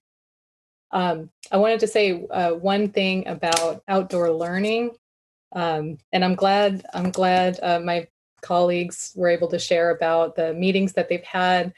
I was able to do the same, and one of the big things that came out of the meetings I had in July was a lot of interest in outdoor learning. And so I wanted to just give an update on a couple of things that I've been working on that since then. So one is we have formed with just the parents and interested community members that I knew of. We had formed an ad hoc COVID-19 outdoor learning work group. So that's just, an informal group of folks who are interested in, learning more, advocating for, looking at outdoor learning as an option. I think that the science is becoming pretty compelling around the way the virus travels, and that outdoor learning might be a good option. So there's that. I just wanted to make people aware of that. If someone wants to join, just have them email me. Okay. Remember me? I will get in touch. And doing that because I've had conversation, especially around the burping and bug, and would love to be a partner with you on that as well. So. Okay, that sounds great. And if any other parents or any of the folks you talk to want to join, just have them email me. There's also a Facebook group called Learn Outside Sacramento. And so I think you can just probably find it. And that's just more of a information sharing type group, no commitments or anything. So the ad hoc committee, we did send a letter to the district as a group, and also to the Sac County Public Health to let them know that we're interested. We want to make sure that this gets looked at in developing your plan. So I just wanted to update my colleagues on that, and so hopefully we can incorporate that going forward. Thank you, Member Morowski. Very excited about the outdoor learning conversations. Okay, with that, we are moving on to our next item, board workshop, strategic plan, and other initiatives. 10.1 is the DOS application submission, which will be presented by Steve Ramirez-Fong and Vincent Harris. Good evening, Board President Ryan, board members, and Superintendent Aguilar. My name is Vincent Harris, Chief of Continuous Improvement and Accountability. As stated, the goal of this presentation is to seek the board's approval of our application for the dashboard alternative school status eligibility application that we've submitted for 2 of our schools. If we go to the next slide. It's important to note this has been an annual approval that happens every year. What's different about it being presented to you as a workshop item is that the state has changed its criteria, in which, of course, the previous eligibility applications were approved as consent items. This year, the state required it as a board discussion. Just to be clear, though, the discussion is just to make sure that we are properly certifying the at-risk status of the schools, and that's the nature of why it's being brought to you this evening. With that, I'll turn it over to Mr. Ramirez-Fong. Good evening, board and superintendent. Just some brief background. A school in dashboard alternative school status is eligible for alternative accountability measures on the California school dashboard. And this includes modified methods for calculating graduation rate and modified score ranges for the math and English language arts academic indicators. It is important to note that for fall 2020, data won't be reported on the dashboard for these indicators, but they will return for the 2021 dashboard. Next slide, please. Some schools are automatically placed into dashboard alternative school status. Those would be schools that we're not here presenting on this evening, such as American Legion and Success Academy. For other schools, like Capital City and John Morse, they do not automatically qualify, but they can become eligible by demonstrating that at least 70% of their enrollment meets the defined criteria. Next slide, please. To demonstrate eligibility, at least 70% of the school's enrollment must belong to one or more of the listed groups. And just noting here that the term high-risk students is used by the California Department of Education for this specific eligibility within DAS and is used differently in other places. Next slide, please. So Capital City School, the district's independent study school, has verified that 75% of the school's total enrollment meets the criteria. The Capital City School serves a diverse range of student needs, including credit deficiency, chronic illness, students who are pregnant and or parenting, continually truant, and other unique circumstances. Next slide, please.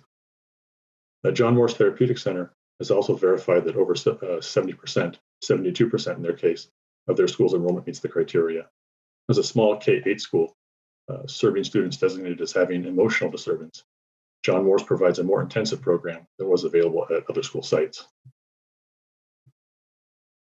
Following this meeting, we'll be submitting documentation of the board's verification of eligibility, as well as verification of the meeting itself to California, the California Department of Education. And this will be the final step that we'll take as a district in the eligibility process, and then the CDE will make the ultimate determinations. So we are recommending certification of both Capital City Schools and John Morse Therapeutic Center's DAS eligibility. Thank you. Great, thank you. Do we have any public comment? No, no public comment. Okay, do we have any board member comment? All right, Member Garcia? Just one quick question on Capital City. It's an independent study school, right? How may this distance learning model like impact that particular school? Does it? I will defer to the principal, Anne-Marie, who's here tonight. You can speak on that. Good morning, good afternoon, board members. So we're looking at the distant learning as very similar to what we already do, but we're obviously going to make it all virtual and not in person. We've been working extensively this summer to create the program that has the least impact on students accessing their teachers as well as the curriculum. And that is what we're working forward. So the only thing that we're really changing is the in-person. Everything else is going to be done through what the district has asked for through Google Classroom and Zoom meeting. Okay, for some reason I just thought something else would change, but it's just the mode of delivering the information will change to virtual and everything else will be the same. Yes, the structure and the curriculum and everything, how we do our program in 12-week increments is still going to stay the same. It'll probably be extended out a little bit at the beginning of the year just for some technological challenges that we're sure going to face with our students and our teachers. But for the most part, we're still going to do same program, just virtually. Thank you. You're welcome. All right. It doesn't look like we have any additional board member comments. Can I get a motion to approve? I'll move it. Second. Thank you. I have a motion and a second. All in favor, say aye.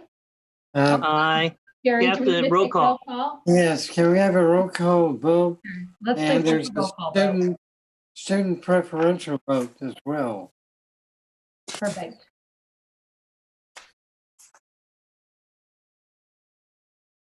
Member Morowski, Aye. Member Pritchett, Aye. Member Vang, Aye. Member Wu, Aye. Member Garcia, Aye. Member Ryan, Aye. Member Minnick, Aye. Student Board Member Sheikh. Aye. Perfect. That's unanimous. Thank you, Board Member Pritchett. Moving on to item 10.2, the budget revision, which will be presented this evening by Rose Ramos. Good evening, President Ryan, board members, and superintendent. Tonight, we're going to be presenting to you some budget revisions to the district's 2020-21 budget. And next slide, please. The items we will be presenting on include 3 key items that were included in the state enacted budget, which was signed on June 29th, 2020. They were not included in the district's adopted budget due to the timing of the state budget being signed. And then we're going to discuss the impact of these budget revisions on the multi-year projections, and just an update on the district's fiscal status, and then just some future dates for future budget presentations. So we shared some of this information at the last budget update in July, where we shared that the state enacted budget did eliminate the negative 10% deficit factor, and which had the effective negative COLA of 7.92% to the LCFF revenue. And instead, the state replaced that with a 0 COLA and increased the cash deferrals to offset that change in funding. Of course, this did have the impact of improving the district's projected revenue, but did impact negatively the cash deferrals. So next slide, please. So here's the comparison between the LCFF revenue that was built into the district's adopted budget, which is the bottom line, the May revised 2.3% COLA.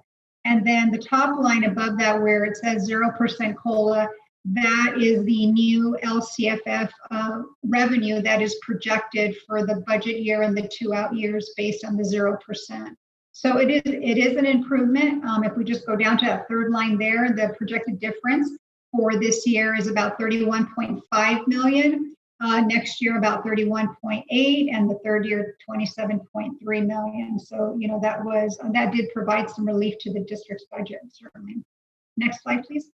But as I mentioned earlier, the state did impose some additional cash deferrals. This to the tune of approximately 12 billion statewide. What this means for the district and all districts, actually, that instead of just deferring June that we originally thought in May or June, February and March were added to the list of deferrals for the current budget year and the next year. We're not yet certain what this means for the third year out. We've not received that information, but we are planning and have built into this budget revision deferrals for this year and the following year. So for the district, this represents additional cash deferrals of approximately $36 million for this year and $30 million for the next year. And it does decrease our projected cash balance at 6/31/21 by $16 million for roughly a projected ending cash balance of negative $100 million. A huge number, I recognize that it's pretty large, but the deferrals are pretty significant that were imposed on by the state. And just a reminder, one of the comments that was included in the state enacted budget was that, in the event that the federal government does come through with a second wave of relief funding, that the state would attempt to start to back off on these deferrals and provide districts with some relief. And although that probably wouldn't be an ongoing solution, nonetheless, it will help the district and slow down our inevitable fiscal insolvency issue and allow the district time to find a solution to this fiscal issue. So the next slide is just a chart that shows the amount of the deferrals by year. So for February, the amount that's being deferred is 44.44%. That's being deferred all the way until November of the coming year. So that's about 9 months that we have to wait for that 14.2 million in cash. And then for the next year, we have to wait 9 months for 12.3 million. So we did this for each of the month of deferrals. I won't read them all off to you because they're all listed here. But as you can see for this year, for example, the state is holding on to about $110 million in cash that should be received in this year. So that's why it impacts the district so harshly in terms of really increasing that negative cash balance for the district. We were already struggling with the cash issue. This is just, making that situation far worse. So the next slide is just the same information, just in a graph form, just to show the impact quickly. So at a glance, anyone can see how this quickly erodes our cash balance and takes us into the negative. And again, these are projections, right? If there's changes to revenue, changes to expenses, it will certainly impact our outlook on our cash flow. And then the next slide is we're just providing an update. We also shared this information in July on the additional federal funds that we did receive. These are the one-time dollars. There was clarification in the state enacted budget on one of the funding. This one stayed the same. This is the first pop that we got in early March, or the first allocation. There was a 15.8 million. It has the same spending uses, and the time constraints have remained the same. In the next slide, we clarify that the spending date for a portion of the learning loss mitigation funds is different than the bulk of these funds. The majority of these funds have to be spent by December 30th. As of right now, December 30th of 2020, that's 37.6 million. But there's a small piece, $2.8 million, that does not have to be spent fully until September 30th, 2022. Now, it would be ideal if that were reversed, right? Because that would give the district time to spread those funds out and not, go through this mad rush of identifying expenditures to spend down the $37.6 million. What also makes this a little bit challenging are a couple of things. One is that this is on a reimbursement basis only for new expenses. So it doesn't really help the district's ending fund balance in terms of addressing the deficit or addressing, that negative cash flow. We have to spend this money in order to earn it. And then the other thing is that the uncertainty of what our future is going to look like even 2 months from now. Are we going to come back to school physically? Are we going to stay out the whole year, the next 6 months? So that puts another spin on that challenge in terms of planning for how do we spend these funds? Do we stock up on additional distance learning materials or PPE equipment? And we certainly don't want to just rush out and just, buy a warehouse full of items that, we may not have a use for. So we've been pretty thoughtful about this. And I believe the superintendent may want to share some additional information on this slide before I advance to the next one. No, why don't we just continue, Ms. Rose, and then we'll talk about it during the question and answer piece. Okay, certainly. So this next slide is just the revised multi-year projections with these budget revisions that we're bringing before you for approval. And the impact is still, as I stated earlier, it's not necessarily positive just because of the one-time money. We are still looking at, that huge deficit. And this year we will make our 2% reserve, but we will have cash challenges. And again, we're still projecting that for the next 2 years that we will not be able to make our 2% reserve, and we will end with a negative ending fund balance. One other item that is not in these slides, and my apologies, I should have noted it, is that we have not yet closed the books for 1920. So as we all know that once those books are closed, that changes our beginning fund balance. And what we've seen in the last few years is that, we typically do not spend 100% of your budget. There is some savings that's captured, and we do anticipate to see some of those, a little bit of those savings in the unrestricted side under the operational expenses, because we were not, in session the full year. Not sure yet what that number looks like. Staff is working on closing the books now. So just keep that in mind, that you will see a revised beginning fund balance in September. So the next slide is just simply our fiscal status. Of course, because we have we are not able to meet our requirement for the 2 out years, it does remain negative. And then we start to, based on these numbers, start to have some serious cash flow issues starting in February 2021. And of course, running out of cash means fiscal insolvency and needing to take a state loan. And again, depending on how we end the year, if we end positive enough, it may push that February date to March, April. We're not sure until we see that. And again, if the state comes through with additional revenue because they get additional relief, that may also have the impact of pushing that negative cash flow out a few months, or maybe 6 months. And although that doesn't resolve our issue, again, it buys the district time in terms of being able to find a solution and implementing one possibly for ongoing basis mid-year or perhaps the following year. And then our next slide is simply our next budget dates that you can expect to see updated information. That would be in September when we present the year-end financial statements, which are referred to as the unaudited actuals. And then in October, per the letter that we did receive from SCOE, like we do because our budget is negative, that we are required to submit a formal revised budget by that October 8th deadline, and which we will begin working on as well. Another item that's not on here that I just wanted to bring to your attention is that we are tracking cash flow now monthly. We are looking at it, comparing our actuals to our budget just to see how we're coming in compared to what we anticipated, just so we can catch any, anything that looks, any strange variances or unusual activity a lot sooner. And because we have to, right?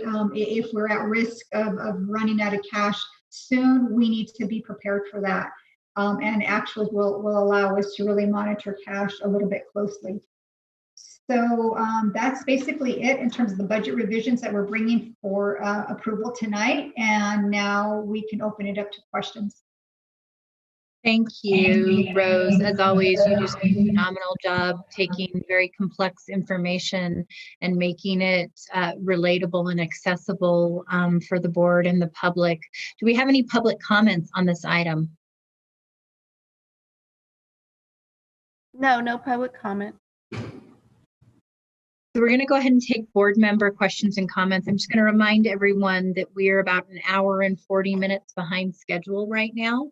And we have a pretty chock full agenda of several other items still to come. So if you can keep your comments and questions brief, and I'll take hands for questions now. Board Member Garcia. Thank you, Rose, for the great update and all of the information. It's anyway, it's very digestible, so I really appreciate that. I do have a question about the exemption available to districts that, to me, Sac City would fit that sort of definition of or meet the eligibility for the exemption. Meaning that the district would get those funds and would not have to those funds would not have to be deferred. So it would avoid the district having to get a loan, which means that it costs money, right? So wondering, has the district explored what that criteria would be, and just making sure that it meets the that exemption? I guess that is available for districts. Yes, we have, Member Garcia. It's a really good question. We just had that discussion again today. We've been talking with SCOE about this and doing the research and reading the Ed Code. What it does say about applying for the waiver is that it's available for districts in order for them to avoid fiscal insolvency or running out of cash or having to get a state loan. Our situation is just a little bit different in that we were already there prior to this. So, and Ed Code is silent on that piece. And so we're waiting for more clarification because, of course, if we definitely can apply for that waiver, that if we're successful, that would help. But again, I'm also told that there's only a limited amount of funds available for the entire state. So we would, I think, if this were to make an impact on the district, we would take about maybe half of whatever is available. So again, I'm waiting for more clarification on that, and I have been talking with SCOE regularly on that. So so more to come on that. Definitely, we're not giving up. So I'd also encourage us that if Ed Code is silent on what happens in a district who is already in that situation, that maybe we need to have a conversation about how that needs to change so that a district that's already in that situation is not further accelerated to go into fiscal insolvency. So anyway, I think there is an opportunity to have a bigger conversation if it needs to be had to make sure that the district is does take advantage of the waiver or is eligible for that waiver, even if it's in a limited form. It's still better than nothing. And then just one other question, just keeping in mind the time. Do you anticipate using some of these one-time dollars maybe for purchasing textbooks? I have heard from some parents in my community that they are concerned about students spending so much time on Zoom or electronics, and maybe accelerating the purchase of textbooks if necessary, whether they're existing textbooks or textbooks that need to be adopted, so that those textbooks can then go to the students, and then the teachers can, even in a distance learning environment or a blended environment, can assign, can assign from those textbooks, but the students not necessarily having to be online all the time. So I just wanted to provide that as feedback and just ask the question to see if those conversations are happening. Yeah, they may be. And would you mind if I asked our Chief Academic Officer, Christine, if you could comment on that? Sure. We do have textbooks I think that's a really great question. And we do have textbooks for our students. What we're doing in secondary ed is we're asking if students want a textbook, because we do have availability for all of our textbooks online. But I think you bring up a good point that we do know that we have families and students who would prefer either a support person to have a hard copy and or the student to have a hard copy. So we're offering those to students. And then also if they start into the distance learning and then they decide that they need a textbook, even if for a particular subject, we are prepared to make sure that they can have that textbook. So I think it's a really good question, and we are doing in our distribution, we're distributing textbooks to our elementary students, and in secondary ed, we're asking if there's a need and then distributing. We're also working, and I would just like to share with the public a reminder that in the spring, when we passed out textbooks, we're down by about 40%. We usually know that we lose 10 to 15, but we're down by about 40% of our textbooks. So we're asking our community to please help by returning the textbooks so that we can sanitize and get them distributed back out to our students. But we have also looked at, if we need to purchase, being prepared to purchase additional to make sure any student who asks can have a textbook. Thank you so much. I really appreciate hearing that, because I think it would be a great option, whether it's from the outset or during, that you just want to have a textbook rather than doing online assignments. So thank you.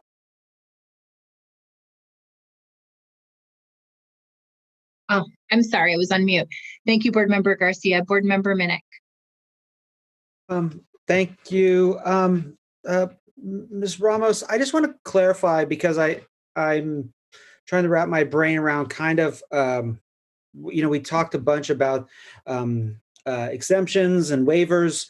Did I understand correctly when you talked about the negative cash flow into February, that if we, for some reason, do not qualify for these opportunities, or if there isn't enough funding available from the state, that we're now identifying February as our point where we would run out of cash? Did I understand that correctly? That's correct. Based on these projections, yes, that's exactly correct. Okay. So, and these waivers and whatnot, nothing is a guarantee. So we should be theoretically identifying that as our like kind of date to be working toward resolving all of our issues around negotiations and everything that where we can look at cost savings, correct? Yeah, that is correct as of right now. And I keep saying that because we've not closed the books yet. And so I just want to make sure that I'm preparing everyone that expect the beginning fund balance to change. And so these numbers will change slightly depending on how we land in terms of our expenditures. It may be that February it becomes March, or maybe it stays at February. So staff is doing that now. And I'll have a better indication in the next couple of weeks on that. I mean, we'll bring you the formal report in September for sure. But either way, we're looking at with the exception of these, other possible kind of life-saving kind of things, we're looking at something within the confines of this school year, which is pretty scary. And as I'm not seeing a whole lot of, final negotiated agreements with our partners happening right now. This is making me extremely nervous because that's essentially 6 months away. Yes. Okay, thanks. Thank you, Board Member Minnick. Board Member Morosky. Thank you, President Ryan, and thank you, Ms. Ramos, for that presentation. Always clear and good to know the detail, even if the detail is not good. And I think, Member Minnick, you called it right. You like to pretend like you're not a budget guy, but you you definitely understood that we are in a very bad place right now with this budget report. So I guess a couple things I wanted to talk about. So first, the federal funds and the federal funds that were passed down from the state, the CARES Act funds. That's a good chunk of money. But I just want to make sure I'm clear that is not a bailout or something that is really helpful for Sac City's bottom line, because it's restricted funds, right? It's for new expenses. I just want to make sure I'm clear on that. Yes, that's absolutely correct. And it's all reimbursement. So that's the other challenge, is that we have to put the money up front first, and then get reimbursed. So as far as we heard last, I'm hearing that there might be, an advance, but I've not received anything, formal to that effect.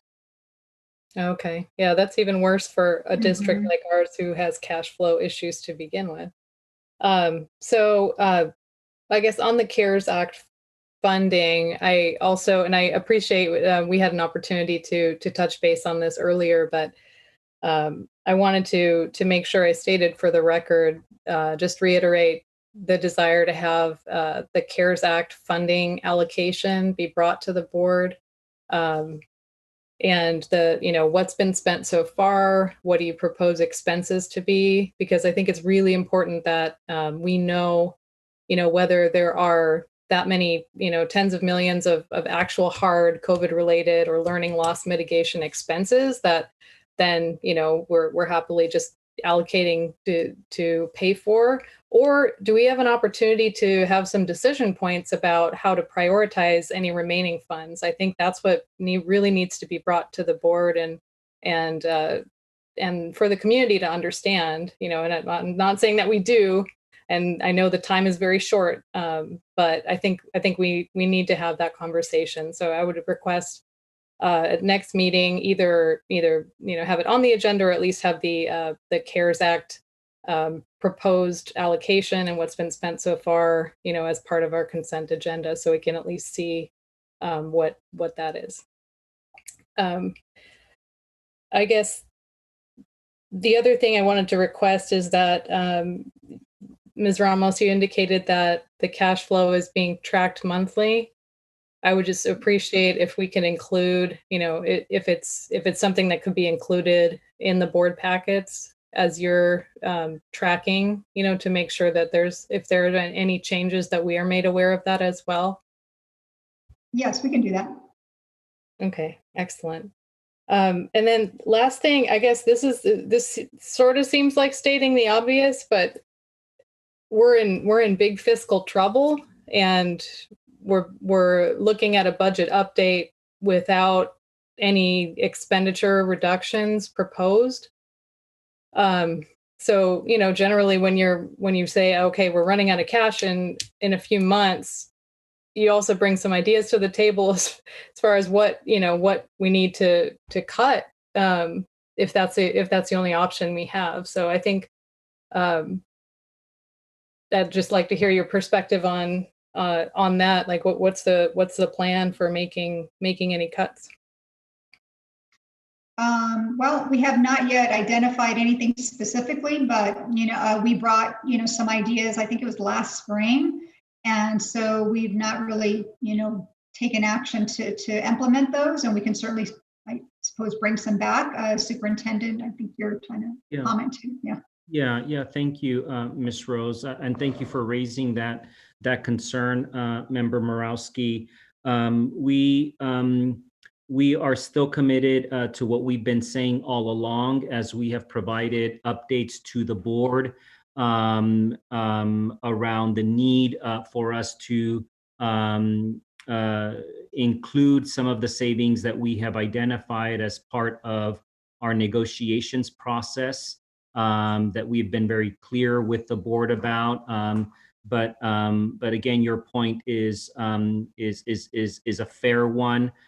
We will have to start looking at that more deeply and engaging our Board of Education in that discussion as well. And one of the things that I do want to make sure that we discuss is whether there's anything else that the board would ask of us in terms of vetting and verifying the information that was presented this evening. Of course, you know that because of SCOE stay and rescind authority, this is information that had to go through SCOE, that they have vetted and verified this information. But I do know and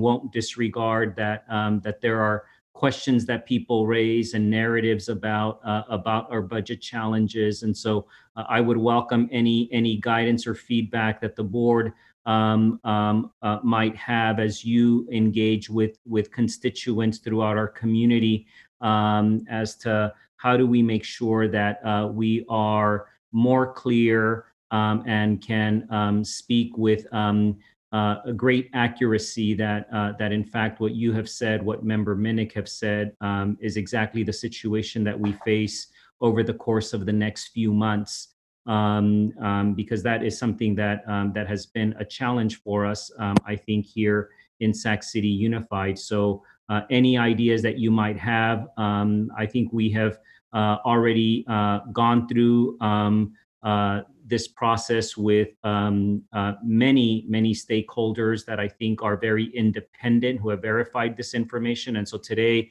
the information is not anything that is different than what we have presented, except that we are getting closer to that date, and we will have to bring back and have some of those very difficult discussions.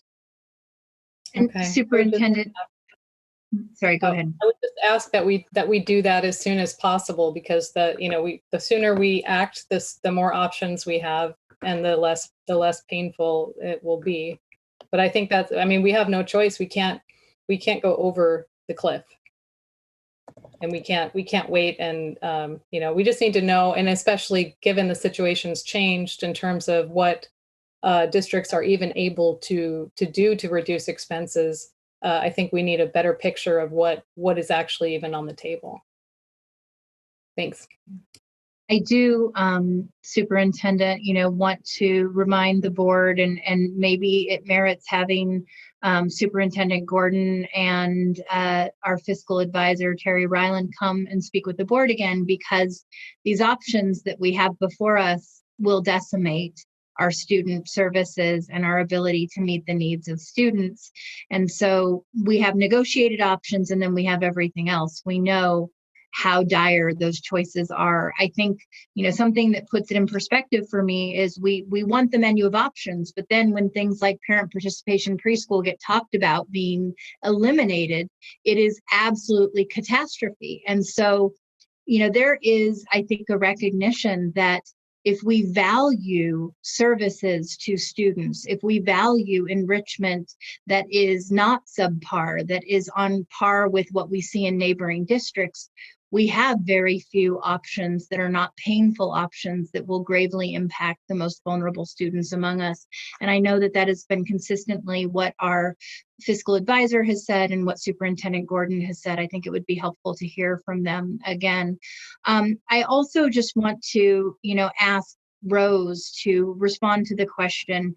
So, we're in a better fiscal position than we were based upon the May revise in terms of the LCFF revenue projections. We have been able to benefit from some cash deferrals, which we know does not get us out of the red. And we're slowing down the potential of insolvency, but you have said, potentially we run out of cash as soon as February. And so how do you respond to the criticism or the narrative that's in the public that, we consistently project a deficit and then end up with a surplus? I know that we have a multi-year budget projection that still fails to meet the state legally mandated 2% reserves. But can you, in layman's terms, explain that for the public once again? Sure, I'll try my best to do that briefly. One is that we are not necessarily always in control of our budget based on what we plan that we're going to spend and we're going to receive from the state. We've seen that this year was a really good example. You saw the fluctuation in the projected revenue that we thought we were going to get from the state in January. COVID happened, it changed, and it changed again. And we provided 3 scenarios of, if it's this one, this is what it's going to look like. And if it's this one, this is what it's going to look like.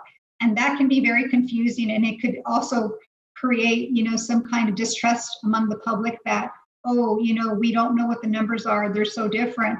But it's not because we don't know, it's because we really don't know what the state is going to give us. The other factor that plays a role in this as well is that you can plan the year to spend X amount of dollars on staffing. Things don't always work out according to plan. You may have delayed there may be reasons that might delay the hiring, so you'll have some savings there. And the same is true for expenses. And another reason, I'm just off the top of my head, is when you receive funding from grantors, sometimes they don't come, at the beginning of the year to take effect July 1. They may come mid-year, and so you're scrambling to hurry up and implement something. And so you may end up with swings at the end of the year. But the thing is that we just explained them, and you explain them in detail. This is why it happened. It wasn't that it was improper budgeting. It was just some items that were not within the district's control. And this is true for many districts. And that's why most of us have what we call carryover, or sometimes in some districts, they end up spending more and not something within their control either. I hope that kind of clarified that a little bit. So thank you, Ms. Ramos. So you did talk about kind of the uncertainty of what we believe we will get with the state revenue streams. But I think this other point that you bring up is so important, which is if we were to budget down to the dollar, it would potentially be disastrous if revenue does not materialize at the projected levels as adjustments are made throughout the budget process. Yes. Thank you, Ms. Ramos. Do we have other questions or comments from board members? Looks like we have none. So we're going to be taking action on this item. First, I want to ask for an extension. We're going to need to extend the board meeting past 10:30 p.m. So I'm going to ask for an extension to 11:30 at this time. If we don't use it, I will be thrilled, but I think potentially we will. Okay, thank you. And do we have all those in favor? Aye. Aye. Okay. Aye. Wonderful, thank you. So now we're going to motion to approve this budget adjustment, and this will be a roll call vote. Do I have a motion and a second? I'll move it. And a second? Second. Okay. All those in favor, actually, sorry, roll call vote, Superintendent.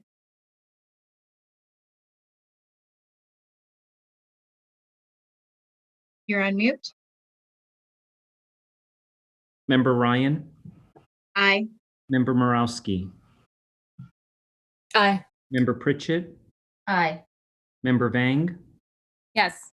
Member Wu, Aye. Member Garcia, Aye. Member Minnick. Aye.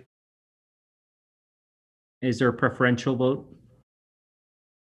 Yes. I don't- Yes. Okay, there is. Student Board Member Shake, Aye. Thank you. The motion carries. Item 10.3, approve submission of credential waiver applications this evening, presented by Consi McCarn.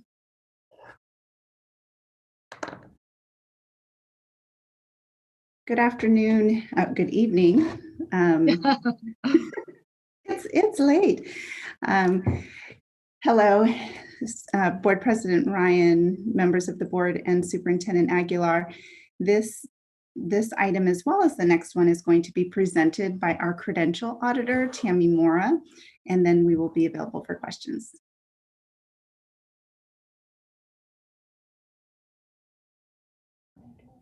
Okay.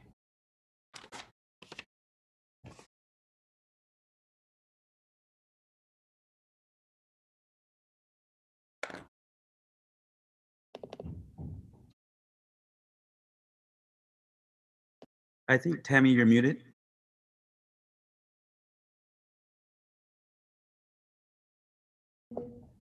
Ms. McCarn, we can't hear. You can't hear? Okay. Can you just turn back on?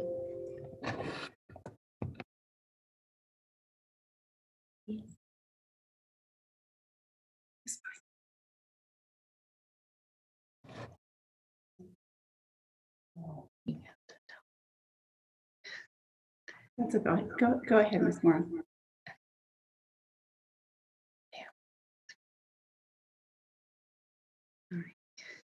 Should I start over? EDCO provides an opportunity for districts to waive a portion of credential requirements in order to allow educators a little more time to complete their credential requirements.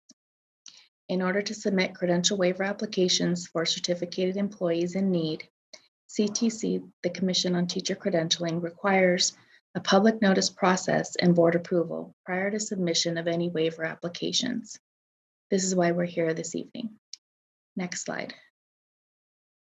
Here are the data trends of credential waiver requests for our district over the last few years. Note that at this point, there are just 2 so far this year. We are continuously working with our employees to meet their credential requirements. Next slide.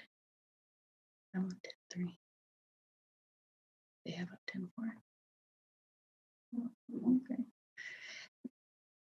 Next slide. This year, the applicants are CTE teachers, currently working on meeting their CTC requirements in order to obtain their English language authorization. Next slide. The 2 waivers requested this evening will allow these 2 teachers the additional time needed in order to complete their English language authorization credential requirements while they continue to work with our students. Next slide.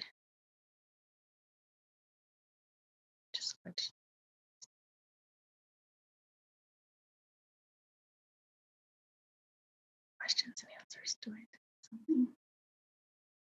Are there any questions or questions? Okay, before we take questions, do we have any public comment on this item? No public comment. Okay, do we have any board member questions on this item for the credential waivers? Board Member Garcia. I have a question. Thank you. I have a question on slide 4 of your presentation. And there's the numbers are pretty different from like 2019-20 to 2020-21. So I'm just wondering, it just caught me by surprise because I would have expected maybe for more credential waiver requests given the pandemic. So I'm just wondering what happened because you're only asking for 2 waiver requests, right? Oh, correct. Can you hear me? Yeah, so I can hear you. Thank you. I had technical issues a few minutes ago, so I apologize. We have been working really hard with our educators that in the previous years have utilized the waivers in order to support and encourage and work them through the process on meeting the requirements. And we've had a lot of them that this last year have completed their requirements and they're still with us here. So they're no longer in need of waivers, which is really good. Okay, so in past years, there were more that you needed to seek a waiver for, but now are fully credentialed. Correct. So these are the only two. Okay. So far, yes. Okay, great. Thank you.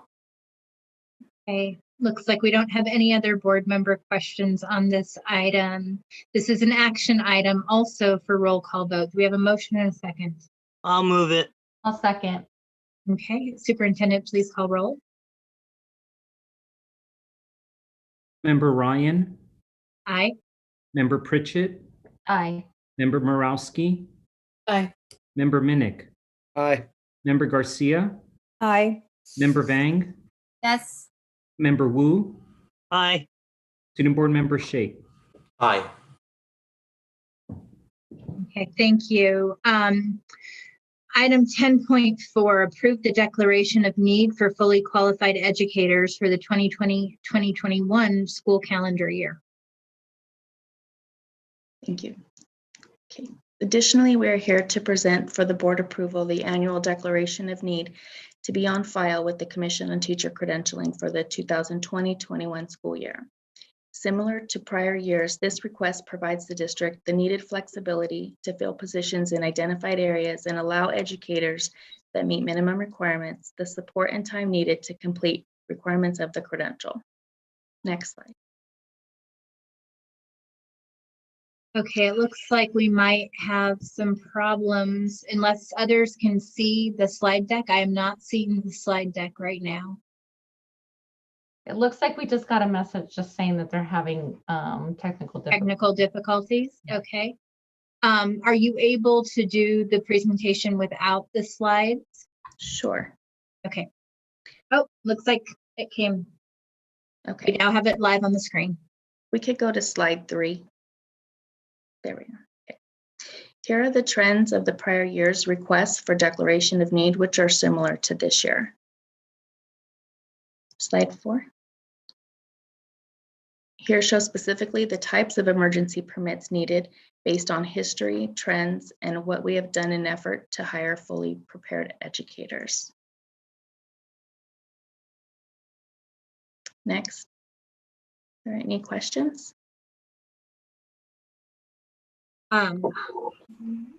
Let's first take public comment. Do we have any public comment on this item? Yes, we do. We have one written and one live comment from Liz Ginn. So I will start with the written comment. Okay, go ahead. Which is from Rick Vasquez. And it says, I would like to see more of a focus on getting fully qualified educators prior to the school year every year so the district may limit what my child and her cohort of classmates lived at Hiram Johnson for math and Spanish last year, which was 2 teacher vacancies to start off their first year of high school. Not engaging at all for some of your most needed help students. This creates negative feeling toward the school site. I thought the basics of an education would start with a fully qualified teacher. Without that, we won't get anything done. Don't tell me otherwise, as we just lived it. Please quit the merry-go-round of failing the most needed help school sites. Johnson has had at least 16 teacher vacancies make it onto the SARC report the last 5 years, and that is just the number on paper. The actual number of persons put in front of students is higher. As for math, my daughter had 8 teachers in 1 year, but counts as only 1 teacher vacancy. The 8th teacher blamed my child for not being engaged in distance learning. All I wanted was some empathy when I let her know the situation this year, but she was too good for that. We are asking for 77 permits in total, at least 77 positions, and hundreds of students will not be serviced in the same manner as others. The district is pushing equity, but you can't even get all our kids fully credentialed teachers. There will never be equity until this happens. I believe many of these permits will be used at your struggling sites that have students that don't have time to wait for fully credentialed teachers, just as we have lived at Johnson. There's 27 teacher-related positions on the website right now. Are those jobs included in the 77 permits? Those hires will not have much time to get ready for the school year, and some of those positions will likely start the year off with substitutes. And then we have the live comment from Liz Guillen, but it looks like she is no longer online. Oh, I'm here. Oh, wait, here she is. Sorry. Hello. Hi, this is Liz Guillen with Public Advocates. Thank you for turning to public comment. This item is asking you, the board, to make a declaration to the state that the district needs teachers and it needs a permission to hire less than fully prepared teachers, interns, and teachers with limited or emergency permits. From the item, it looks like the district is anticipating to need 31 special permits and having 50 intern teachers. I don't know if there's any overlap in these numbers, but if one of these teachers is assigned to your child's class, I don't believe it would count as a vacancy. However, it would indicate a really increased need for support, something that the district should provide, and definitely in the distance learning mode. It's important to understand that intern teachers tend to be collectively placed at some of the lowest performing schools, at some of the hardest to staff schools, and some of the hardest to teach subjects, with students who would be considered our priority students. And the same is true for teachers with even less training, those with emergency permits. Under the state's plan, under the federal government, an equitable distribution of teachers is one that the county offices of ed can raise when they provide assistance to low-performing schools. I request that the board make sure that this issue be a part of the review by the county and the collaborative. Why the district has so much problem with this issue of vacancies and special permits, because it is essential to the foundational first teaching that it speaks about in its plan to return to school. Thank you. Thank you, Ms. Guillen. So at this point, we will take board member questions and comments. I do want to ask Kansi, I know that we're at a level consistent with last year in terms of the necessity for this permit, but I do want to ask you if you can provide a simple explanation of the hiring practices that make it difficult to be able to recruit early enough in order to fill these positions with fully credentialed teachers. Sure, and just a couple of things. This declaration of need is for the entire year, just in case we need them to be able to fill vacancies. CTC does not allow a district to request for any of the permits or credentials noted unless the board publicly approves this. So without this, we would just be coming back every time before we could hire a teacher who needed a little extra time. And in some cases, it is, and like you just saw and approved in the waivers, those teachers completed the initial level of their credential, their preliminary levels, and part of clearing their credentials includes this additional component, so they need more time to complete it. Those were the two waivers that you just saw. So the declaration of need does not speak necessarily to current vacancies. What it speaks to is sometime during the school year, we want to be sure that if we needed to, in order to cover a class, we would be able to work with SCOE, with CTC to request the permits as defined within. President Ryan, you asked, so I just wanted to address that question first. You asked about the hiring process. So there are a number of things that go into the hiring process throughout the year. We have a few places where we are required to engage in very specific things. For example, our calendar starts much later than surrounding districts, which means that oftentimes, it is the case where, because a teacher, of course, would want to be able to begin as quickly as possible to start earning salary and benefits, that is more appealing if you sometimes have a position that starts in the school year before others.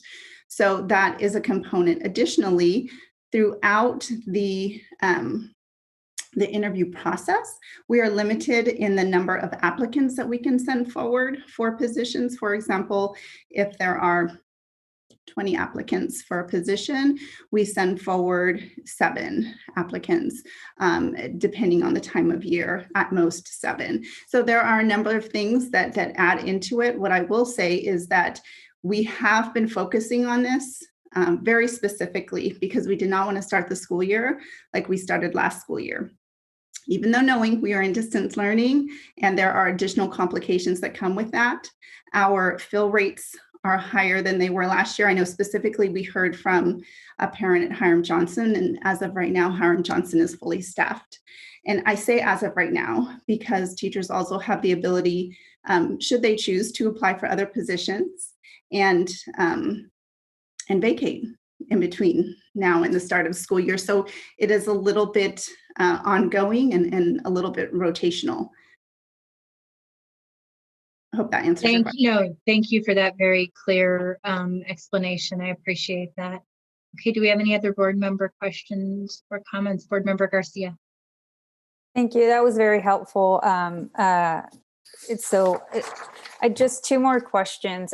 Just how do we compare to other districts? I know you talked about when we start the school year, that impacts the hiring process. So I'm just wondering, how do we rank compared to others in approving these declarations at the beginning of the year?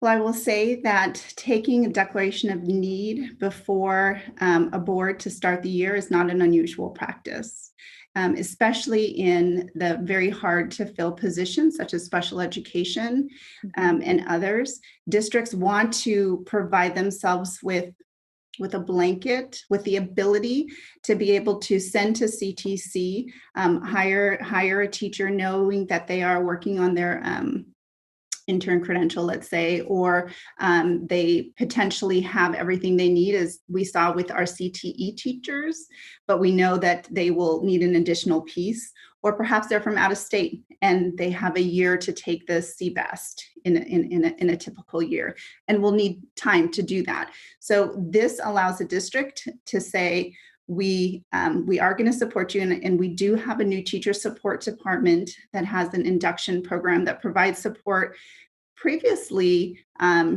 to preliminary credential holders, but also to student teachers and also to interns, to individuals newly in the field and in our system. So it is the opportunity. So it's not to say that all of these will be used.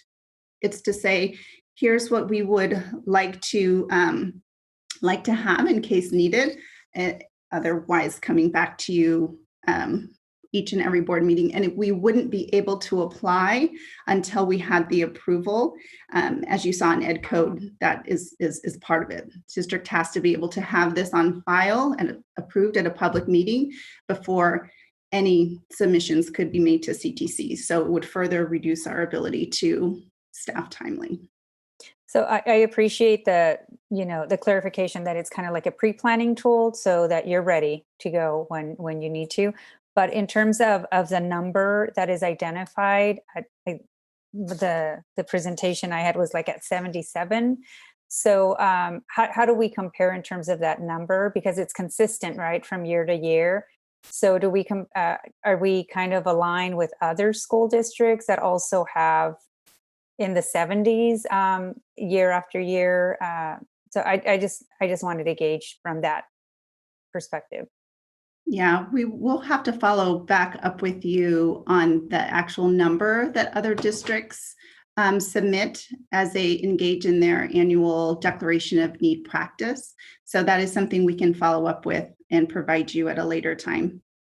Thank you. And I'm glad to hear about that induction program because they're critical to supporting teachers early in their career and for retention, right? So, so glad to hear about that. Thanks. Sorry, thank you. Looks like that was all our board member comments and questions. Oh, board member Pritchett, I keep on missing the left side of the screen. That's okay. I was just gonna move this Oh, on. okay. Do we have a second? Second. All those, oh, and this is also a roll call vote. Please, Superintendent, call roll. Member Ryan, Aye. Member Pritchett, Aye. Member Morowski, Aye. Member Minnick, Aye. Member Garcia, Aye. Member Vang, Yes. Member Wu, Aye. Student Board Member Shake. Aye. Perfect. Thank you. The motion carries. We're moving on to our next item, which is the consent agenda. Because we were unable to get to one of the items in closed session, we will need to pull item 11.1 P, which was around a staff recommendation for expulsion from the consent agenda. Do we have a motion? Oh, And President, excuse me, there is one public comment on item 11.1I, the CONAP. Okay. It is from the DLAC, Yova Ayaya, Santa Maria, Liana Sanchez, and Valia Mercado. And it says consolidated application was presented to DLAC at a special meeting on August 18, when the Director of State and Federal Funding solicited multilingual for a meeting with DLAC late July. Due to an impending timeline, we encourage the Director of State and Federal Funding to host a special meeting with the support of multilingual to coordinate language accessibility and advertising to all DLAC members. However, our members did not receive notice of this meeting from multilingual or the Director of State and Federal Funding, and without our members in attendance, DLAC Council was not comfortable moving forward. The Director of State and Federal Funding is invited to present at our September DLAC meeting so that our members have the opportunity to participate in the CONAP review presentation. It should be noted that DLAC had repeatedly reached out to the Director of State and Federal Funding to present the CONAP during the 2019 to 2020 school year, and so participation was confirmed by the multilingual director and CONAP was included on December's DLAC agenda, nobody showed up to present. Thank you, Ms. Moretti. With that, I will move this item with removal of the item. I think we have a board member comment. Board Member Garcia. Yes, thank you. I just wanted to make a brief comment on agenda item 11.1C relating to the uniform complaints and the reporting. Just that if these types of items will be in the consent part of the agenda, we need more background in terms of what the issue was for the complaint and how it was resolved. Otherwise, it's just it just doesn't tell me very much. So it's just a request I've already submitted to the superintendent. So thank you. Thank you very much. Okay. So with that, we will do a board roll call vote. Let's start with our student preferential vote, and then superintendent, please call roll. Student Board Member Shake. Aye. Member Ryan, Aye. Member Pritchett, Aye. Member Morowski, Aye. Member Minnick, Aye. Member Garcia, Aye. Member Vang, Yes. Member Wu. Aye. Thank you. The motion carries. Item 12.0, business and financial information and reports. Receive business and financial information and reports, including the purchase order reports. I do want to ask, based on Rose Ramos's presentation tonight, that we add to the receipt of business and financial reports the monthly cash flow statement moving forward. I think that would be extremely helpful to keep our eye on the ball as we try to avoid insolvency. Item 13.0, future board meeting locations and dates. Our next board meeting is scheduled for 4:30 p.m. on September 3rd, closed session, 6 p.m. open session. So with that, I will go ahead and take a motion to adjourn. Trustee Shake, as we end your first meeting, I apologize that it was a long one, but thank you for your eloquent remarks. Would you like to close us? Sure. Do I just motion to adjourn? Yes. All right. Then I motion to adjourn. And I'll second. All those in favor? Aye. Aye. Aye. Good night, everyone. Stay healthy and safe. Bye-bye. Good night.